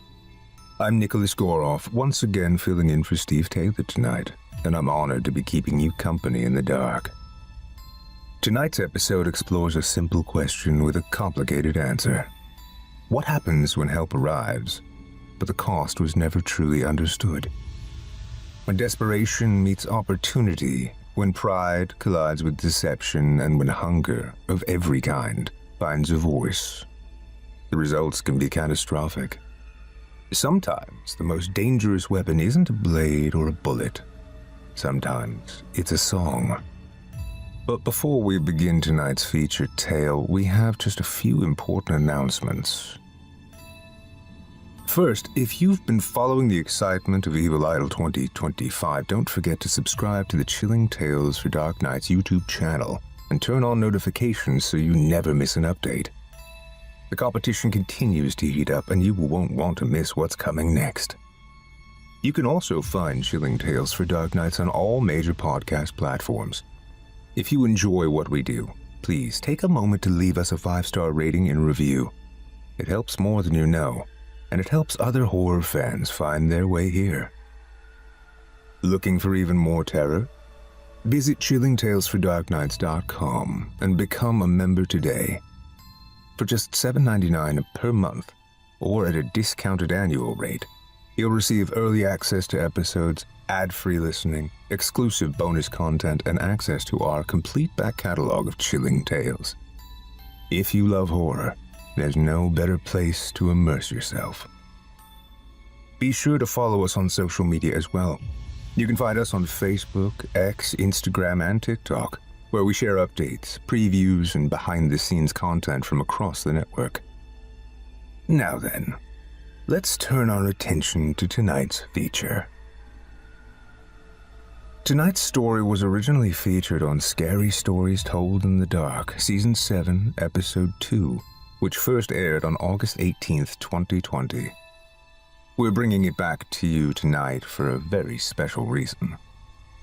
This episode serves as a tribute to one of the foundational voices of our network, Otis Geary. A longtime contributor and alum of Chilling Tales for Dark Nights, Otis was also the original host of Scary Stories Told in the Dark before Malcolm Blackwood took up the mantle. His distinctive voice and commanding presence helped define the sound of horror for countless listeners across hundreds of episodes. Tonight's tale, written by Tanya Brown and performed by Otis Geary, showcases that talent in full force. Produced by Craig Groshek, this story is a dark fable of pride, deception, and consequences, where music becomes a weapon, contracts become curses, and hunger becomes something far more literal than anyone expected. So settle in, dim the lights, and listen closely. From author Tanya Brown, we present Calliope. Nothing came to Phosphor Flats unless it came to die. That's what Calvin's dad told him, so that's what he believed. Even at 13, he was pretty sure he knew the truth when he heard it. Nothing good had ever come from the small, dusty town, and little had ever come all the time he had lived there. And considering he'd been born and raised in Phosphor Flats, that's saying a mighty lot. So the afternoon, a fancy wagon rolled into town. Calvin couldn't help but wonder what it was here for. It sure as heck didn't look like something that came here to die. The wagon was a huge thing, the size of a small house drawn by a pair of even larger oxen. Giant words all along the painted walls of yellow and green and purple proclaimed that the owner was here to help out the average citizen, that he was the cure for your every problem. What you think it's here for? Wyatt asked. Calvin shrugged. He didn't like Wyatt, but he liked the looks of the wagon even less. It was too flashy, too showy. The driver was even gaudier. A tall, thin man with wild graying hair sat in a single bucket seat at the head of the wagon. His clothes were as strange as he was. His suit, a nauseating patchwork of garish colors, hung loosely from his lanky frame. A blood-red string tie rested under his bearded chin, the ludicrous ensemble topped by a simple white straw hat. The man's smile was bright and wide and unsettling. Nah, Calvin didn't like the look of him at all. Don't know. Must be selling something. Too much writing on it to not be selling something. Yeah, Wyatt said. That's what I thought, too. Calvin doubted that was what Wyatt thought, because Wyatt's thoughts were never more than 2 feet from underneath the skirt of Lucy Stacks. The wagon came to a stop at the edge of the steps on which the boys were seated. The driver crawled down from the bucket seat, approaching the pair until they stood a few feet in front of the general store, all smile and strangeness and something else. Something Calvin couldn't quite put his finger on. "Afternoon, young men," the man said, his voice tinged with some strange accent. The creak of a door sounded from behind them, followed by the hollow clap of well-worn boots on the wooden porch. Calvin looked up to see his dad standing over him. "Hey there," his father said. "Hello. Well met." The stranger nodded to the building. "Are you the proprietor of this lovely establishment?" "Yes, sir." "Nice, very nice." Calvin's dad narrowed his eyes. "Can I help you with something? You seem lost." "Lost?" the stranger asked, then chuckled as if the very idea of such a thing amused him. "Never. I always make a point to know exactly where I am, and in fact, I came all the way out here to help you." "Help us?" asked Sheriff Parker, quite out of breath, but trying hard not to give the impression that he had just run the several hundred yards up from the one-room jailhouse. Calvin was beginning to wonder when the lawman was going to join the thick of things. The sheriff of a town as small as Phosphor had more time on his hands than a watchmaker's shop, so something like this was bound to be big news. And speaking of news, the street was starting to fill up with folks. Men, women, and children all filed out into the late afternoon to see what the heck was going on with the stranger and his alluring wagon. On an average day, most of these folks would have been back at their farms and ranches, working the land or tending their herds. But the stranger had rolled in on a Saturday, a day when nearly all of the townfolk were about, sharing fellowship as well as gossip. Sheriff Parker joined Calvin's dad on the steps and asked, "What kind of help, mister?" "Elijah F. Topplepot, at your service," the stranger said, then held his arms out and bowed low, almost to the ground. Calvin's dad snorted. "And what service would that be?" Topplepot lifted his head, that eerie grin a mile wide, as he eyed Calvin's dad a moment before he said, "Why, I'm here to get rid of your rat infestation." A gasp rippled through the assembly of townsfolk. Sheriff Parker's head cocked back at the words, as if he couldn't believe the man had just said them. Calvin's dad shot Parker a sideways glance, then gave his son a quick frown. Calvin could hear Wyatt swallow hard beside him. Everyone seemed surprised, and rightly so. How could a complete stranger possibly know that Phosphor Flats was facing one of the worst rat infestations in the small town's history? It started perhaps a month ago, just little signs here and there, nibbles taken from cornbread left to cool, holes in flour sacks, apples half-eaten right in the barrel. Nothing out of the ordinary for springtime in a rural town. Then people started to see them. Rats swarming over the wheat stores, rats piled up in the fruit bins, rats swimming up and down Dewey Creek. And not just normal run-of-the-mill vermin either. No, these rats were the size of cats, with tails almost twice as long and crimson eyes that flashed in the dark, hinting at an unusual intelligence. They didn't seem scared of folks at all, either, hissing and biting whenever a human approached, instead of scurrying off to find safer fare. And they were unstoppable. In fact, the town had just held an emergency meeting on how to handle the problem, which resulted in the singular suggestion by Doc Jenkins to poison the entire lot. This would have been a fine idea, save for the fact that the town housed neither the required amounts of poison, nor anyone with the wherewithal to purchase it. In the end, it was agreed that everyone would do what they could, which turned out not to be a whole lot. "You've got to be kidding me," Parker said. Topplepot raised himself to his full height, almost offended by the remark. "I never jest about my line of work, gentlemen." "Forgive us for sounding ungrateful," Calvin's dad said, "but we're just a little surprised. How did you know? That you had a rat problem?" Topplepot asked over him. "It's my business to know. But, more plainly put, I've been chasing this infestation for nearly a year now." "Chasing?" Parker asked. "Yes, chasing. Why, I've been trailing this little pack of particular pests all the way here from Three Forks Way." Calvin's dad's eyes went wide. "That's over 100 miles. The man nodded. "I know, and I'm afraid my companions here have felt every inch of it." He paused to pat the rump of the nearest ox, which turned in place to stare at his master with distaste. Calvin swore the man sneered at the oxen, giving them a look that said they should keep their snouts shut if they knew what was good for them.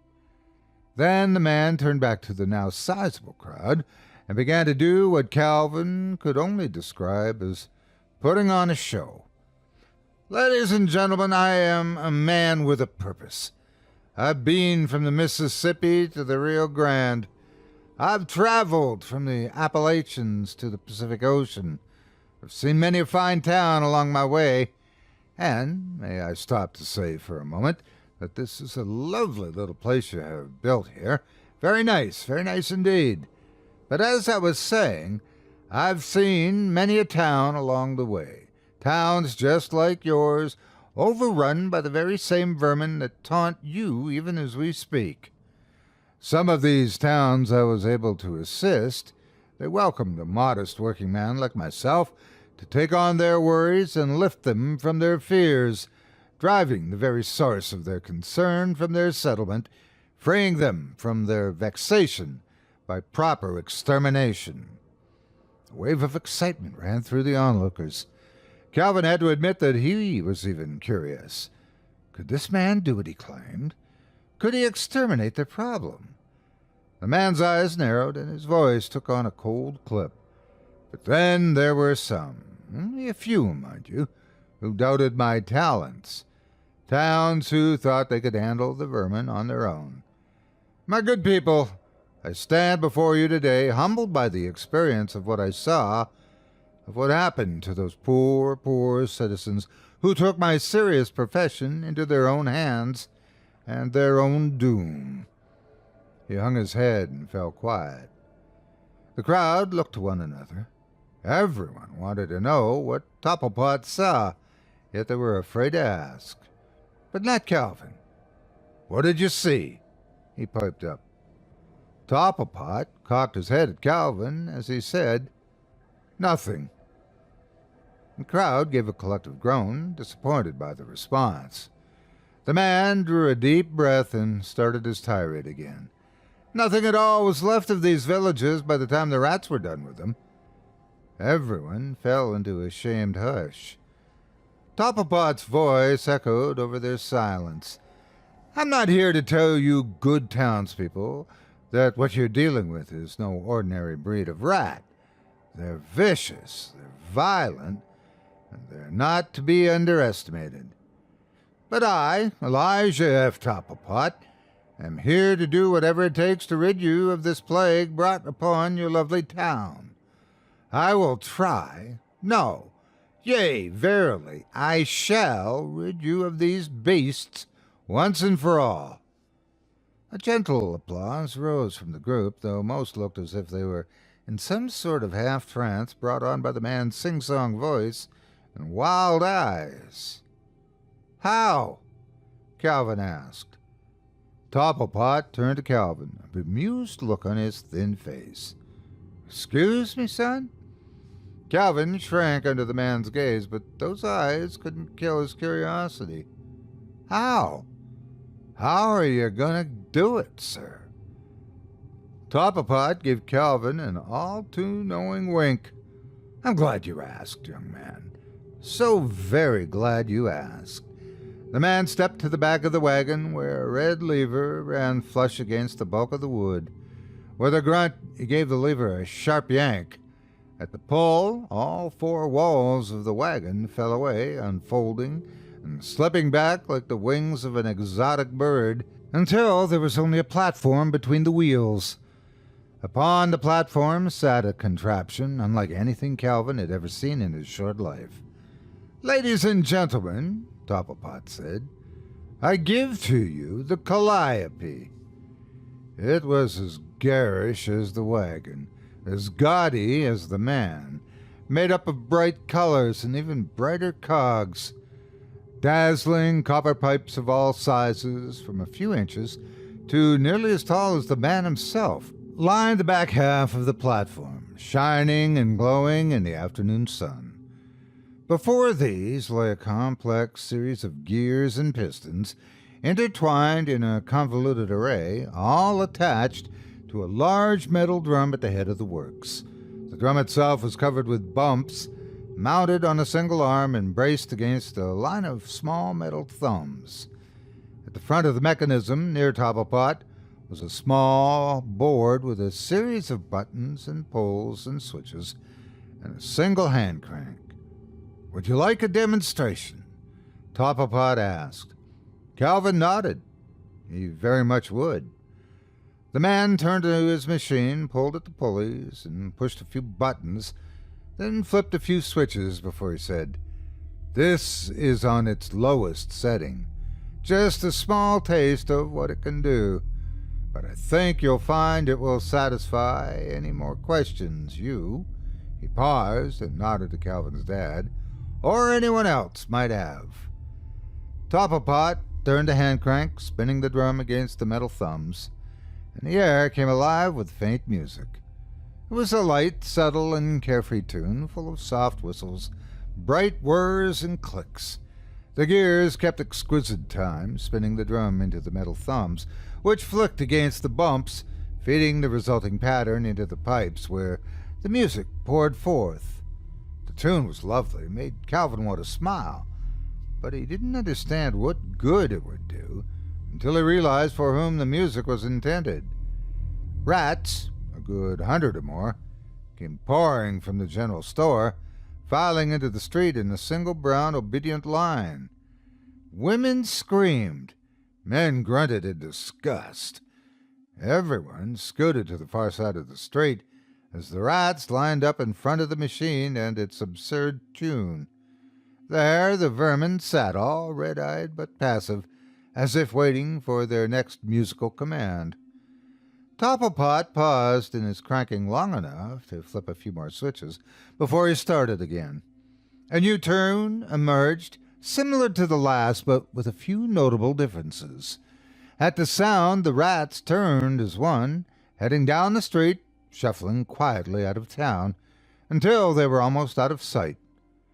Topplepot released the hand crank, the music stopped, replaced all at once by a thin popping sound, like the noise of a gun being fired from very far off. In the distance, the obedient line of brown burst into a hazy cloud of red, then was gone. The crowd was breathless, as well as silent. "There you are, ladies and gents," Topplepot said, "and for the simple fee of only $1,000, I can rid your entire town of your nemesis." No one said a thing, except for the sheriff. "Well, then," Sheriff Parker said, as jovial and as warm as the man had ever been in his life, "let's find a place for you to put them oxen up while we discuss the terms of your contract." Calvin's dad caught Parker by the arm before he could make his way down the steps.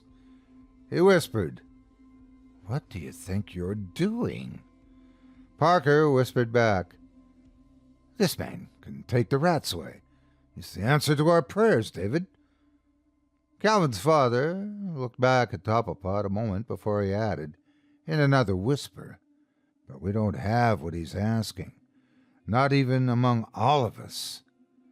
Parker gritted his teeth and hissed through them, "Yes, but he doesn't know that. Just keep your trap shut and follow my lead." Calvin's dad looked worried at first, then, the whole thing settling on him like a slow rolling fog, a thin smile came to his lips.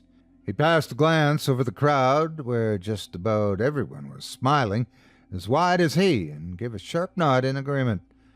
Parker winked in return to his wooing of the exterminator. "Now then, Mr. Topplecott, I think—" "Topplepot," the man corrected him. "Sure, Topplepot. Whatever you say, Jackson." Parker paused and motioned to the big blacksmith. "Unhook his pack and stable him." He turned back to the tall man, having to crane his neck to look him in the face. "All free of charge, of course." The tall man looked down on the short sheriff as he echoed, "Of course." Calvin half expected Johnson to tell Parker to go to heck, but the blacksmith leapt to the job like he was making $1 million for just unhitching the team. Some silent understanding had taken place among the townsfolk, some quiet concurrence on what they were about to do. The men of the town crowded around the stranger in his wagon, making plans for a job that even a kid knew no one in town could afford.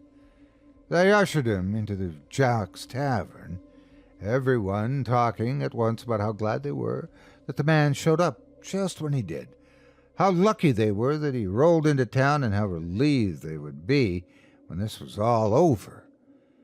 Calvin and Wyatt snuck around the side of Jack's Tavern so they could listen in on the proceedings. Over the next few hours, a deal was struck. For $1,000, the man would drive the rats out of town that very evening.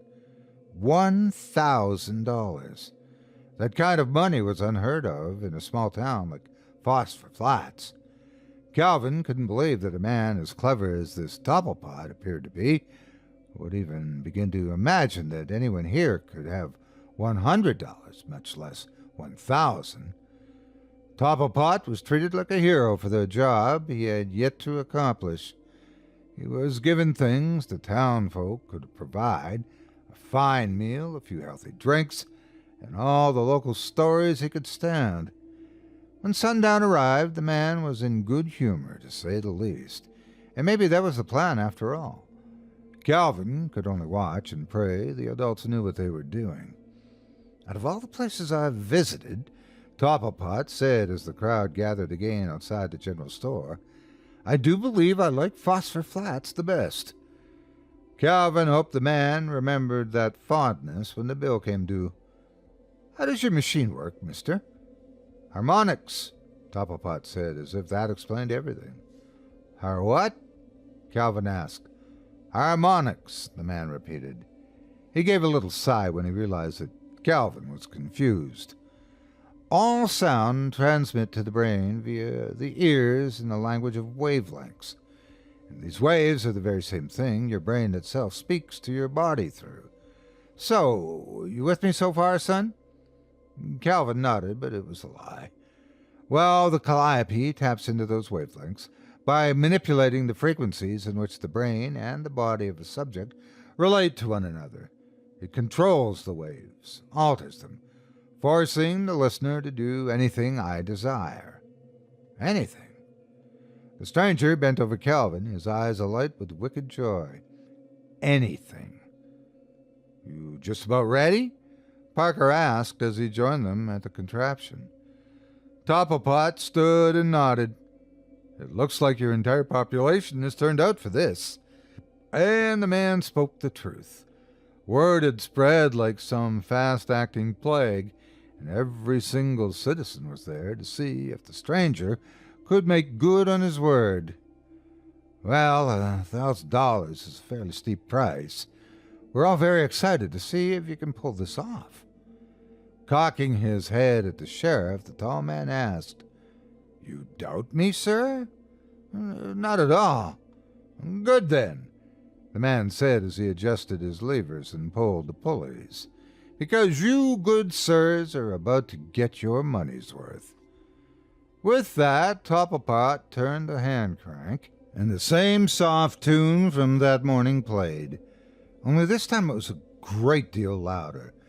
Calvin, as well as many of the other townsfolk, covered his ears, wincing at the mind-numbing volume of the comical music.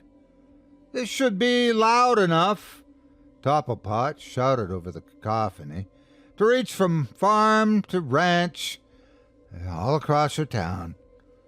Calvin's dad, who was also covering his ears, for those closest to the calliope were getting the loudest dose, nodded at the stranger. Shrieks and shouts faded in and out over the music as the rats poured out from all sides, heading to the wagon, from both directions of the street, from far-off farms and overrun ranches. A brown and black and gray ocean of fur and teeth and beady red eyes surged toward the man and his machine. All the while the music ground on and on. Topplepot's strange smile took him again as he shouted, "You best get out of the road. Let me handle this. After all, it's what you're paying me to do." Calvin's dad yanked his son by the neck of his shirt, scooping Calvin up just before the swell of rats could overtake him. The townsfolk stood on the porches and steps all along the roadside, watching in wonder as rats upon rats upon rats scrambled to get to the source of the music.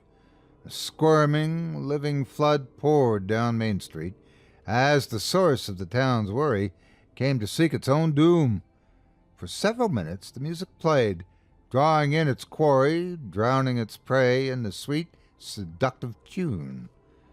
Like a sharp slap to the face, a sudden silence landed on the crowd. Topplepot adjusted his levers just before he started the music again, turning the crank as he shouted to the rats, "Get on out of here! I'm done with you! Go on, take your rest now." The rats obeyed by splitting into two packs, turning tail and fleeing town by either end of the road. It didn't take long for the vermin to reach the limits of the town proper, where, one by one, the bursting began. This time things weren't quite far enough away for the dramatics of a simple red cloud. No, this time every bursting rat was accompanied by the horrible visual of dripping death and the stench of steaming life spilt on the dry earth. But regardless of what happened to their brothers only steps ahead of them, the rats behind marched forward to their fate, exploding just as they reached the outskirts of town, until every last one of them was gone. Topplepot released his crank, the music stopped, the town fell quiet. "Ladies and gentlemen," Topplepot said, "that, as they say, is that." A great whoop went over the small crowd. Applause thundered in Calvin's ears as the townspeople rejoiced in the man's wonderful accomplishment. Topplepot was all smiles and modesty, nodding at the heartfelt shouts of gratitude, waving at the appreciation. Parker was the first to approach the man again, his hand held out. "May I be the first," the sheriff said, "to thank you for this glorious thing you've done for us." "Trust me," Topplepot said, taking the sheriff's hand, "when I say it was entirely my pleasure. You, sir, are welcome to stay in Flats as long as you need, free of charge, of course." "Of course. Speaking of charges, I know it may seem a bit gauche to ask for my fee now, but—" Topplepot paused, letting the words linger, a verbal hand seeking what now belonged to him. Parker slid alongside him, patting the taller man on the back as he tried to lead the stranger back toward the tavern. "Nonsense! Get yourself a good night's rest, and we'll talk all about that in the morning." Topplepot stood firm. "I'd like to discuss it now, if you don't mind." "Please, let's just—" "I get the distinct impression you don't wish to discuss my fee." "That's because we don't have your money," Calvin's dad interjected. "Excuse me?" Topplepot asked. "David!" Parker snapped. Calvin's dad stepped down from his store to stand eye to eye with the man he'd helped deceive. "We don't have your money. I'm very sorry, sir." Topplepot stood, his head in confusion. "Sorry? You promised me my wages for my work. You made an oral contract." Calvin's dad eyed the rest of the lying townsfolk as he said, We don't have $1,000. We don't even have 10. Parker snatched Calvin's dad by the wrist. We had a plan. Calvin's dad jerked his arm away. You had a plan. He turned back to the stranger with a sigh. We're a very poor town, Mr. Topplepot, but we're proud. We took advantage of you, and we will do whatever it takes to make up for that mistake. Won't we, Mitch? Sheriff Parker, now red as a pickled beet, nodded but said nothing. Yes, you will, Topplepot said. Calvin thought it odd that the man's words weren't a question or even a shocked repetition.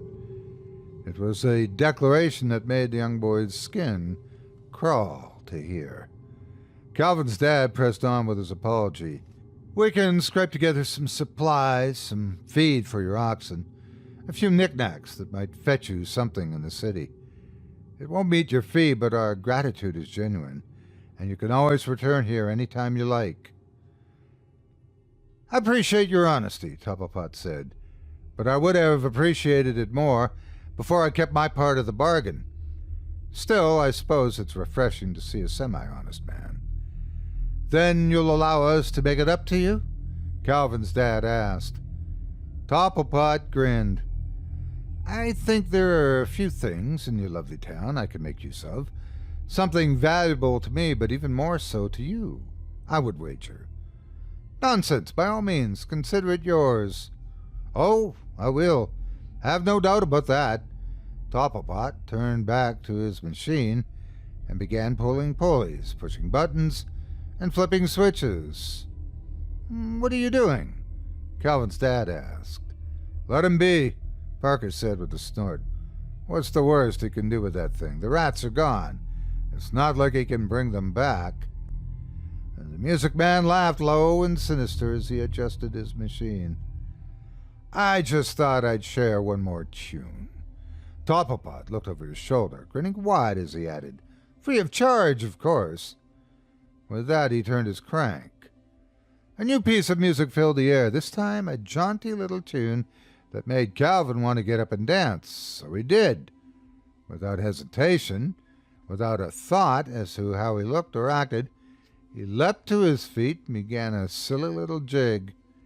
He didn't even know how to dance, and there he was, capering like a wild goat on a spring morning. And not just him, either. No. Wyatt had leapt from his seat across the road, shimmying and shaking in the dirt. Lucy Stacks was dancing close with Bobby Hanson. The Packard twins were waltzing across the street. In fact, all the kids from town, all 30 so of them, were dancing up a storm right in front of Topplepot and his marvelous invention, all to the tune of a driving, cheerful beat. They were having the time of their young lives. The adults, however, weren't. They started to shout and cry, holler and plead for the children to stop dancing. Stop this madness! Calvin's dad yelled. He grabbed up Calvin, holding him by his shoulders from the ground. But even this didn't stop him. Calvin's feet continued their worship of the music, dancing on air as his father held him high. You! Calvin's dad growled at Topplepot. You're doing this! Topplepot shrugged as he flipped a single switch on the machine. A little tin whistle was added to the jovial music. Calvin's dad went tense, dropping his son to the ground as a strange stiffness settled over him. It was as though he had been glued to the spot by the same tune that Calvin had been dancing to. Calvin glanced up to his father to see a look of worry and shock. He wanted to tell his dad it was all right, that the music made him happy inside, but he couldn't. He opened his mouth to speak, but nothing came out. Then his father got big, really big. In fact, the whole world got big all around Calvin, because he was shrinking. So were Wyatt and the Packard twins. But they weren't just getting smaller. They were getting hairier and toothier. And Calvin just about knew what was happening when he caught sight of his own long tail.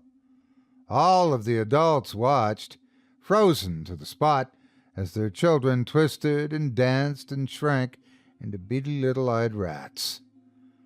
rats that snapped and growled, rats with bright red eyes that spoke of an impossible intelligence. Topplepot laughed as he fiddled with the dials. I warned you, those who don't take my services seriously pay the price, one way or another. A brand new tune reached Calvin's tiny ears, and with it he felt a powerful hunger overtake him. A hunger for meat, raw and chunky, and red with blood. It was unlike anything he'd felt before. It struck him in the belly, driving Calvin to seek sustenance right away. But what could a little rat boy eat? What kind of meat was so plentiful, so within his reach, and so very fresh? Calvin heard his father's cries before he knew what was happening. At the back of his mind, somewhere that used to be the little boy, he knew he was doing wrong. But the meat was so tasty, and the music made him so hungry. Yet, in truth, the melody had stopped long before. Shrieks were the only music now, as Topplepot turned his attention to the packing away of his glorious machine. Calvin chomped, chewed, and swallowed over and over, until he was perched upon nothing but a pile of red raw bones where his dad once stood. How long does it take for a pack of rat children to eat an entire town? Long enough for one man to hitch his wagon team and store his goods. Ready to go, Topplepot turned to his new flock, his smile wider than ever. Are we all full now? The rat children tittered with excitement. Topplepot mounted his wagon, settling into the bucket seat as he pulled a penny whistle from his garish jacket.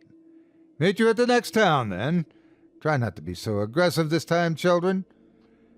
He blew into the whistle, a short, sharp tune, at which Calvin, Wyatt, and all of the town's children scurried away.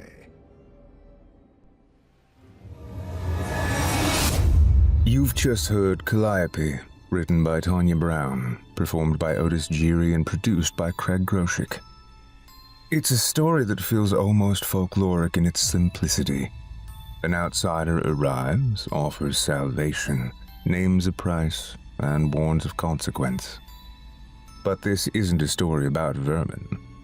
It's about pride, about desperation, about assuming that cleverness can replace honesty, and that help comes without expectation. And in the end, it reminds us that harmony, when placed in the wrong hands, can become something far more dangerous than chaos. Sometimes the cost of a broken promise isn't financial. Sometimes it's everything. Before we close tonight's episode, we'd like to once again spotlight Scary Stories Told in the Dark, now in its 19th season and still delivering weekly nightmares. New episodes premiere every Sunday on the Chilling Tales for Dark Nights YouTube channel, and they're also available wherever your favorite podcasts can be found. With hundreds of episodes in its archive, including a vast library featuring the unforgettable performances of Otis Geary, as well as newer installments hosted by Malcolm Blackwood, there's never been a better time to explore everything the series has to offer. If tonight's story captivated you, we strongly encourage you to dive into the Scary Stories Told in the Dark catalog. There are literally years of terror waiting for you. If you enjoyed tonight's episode, be sure to follow Chilling Tales for Dark Nights on your preferred podcast platform, leave us a 5-star rating, and share the show with a fellow horror fan. Visit creepypastastories.com for even more eerie entertainment, and don't forget to subscribe to our YouTube channel to follow the continuing saga of Evil Idol 2025. For exclusive perks, ad-free listening, early access, and bonus content, head to chillingtalesfordarknights.com and become a member today. Just $7.99 per month, or save with an annual subscription. You can also stay connected with us on Facebook, X, Instagram, and TikTok. You've been listening to Chilling Tales for Dark Nights. I'm Nicholas Goroff, filling in for Steve Taylor tonight. Until next time, turn off the lights and turn on the dark. Sweet dreams, listeners. Sweet dreams. Chilling Tales for Dark Nights.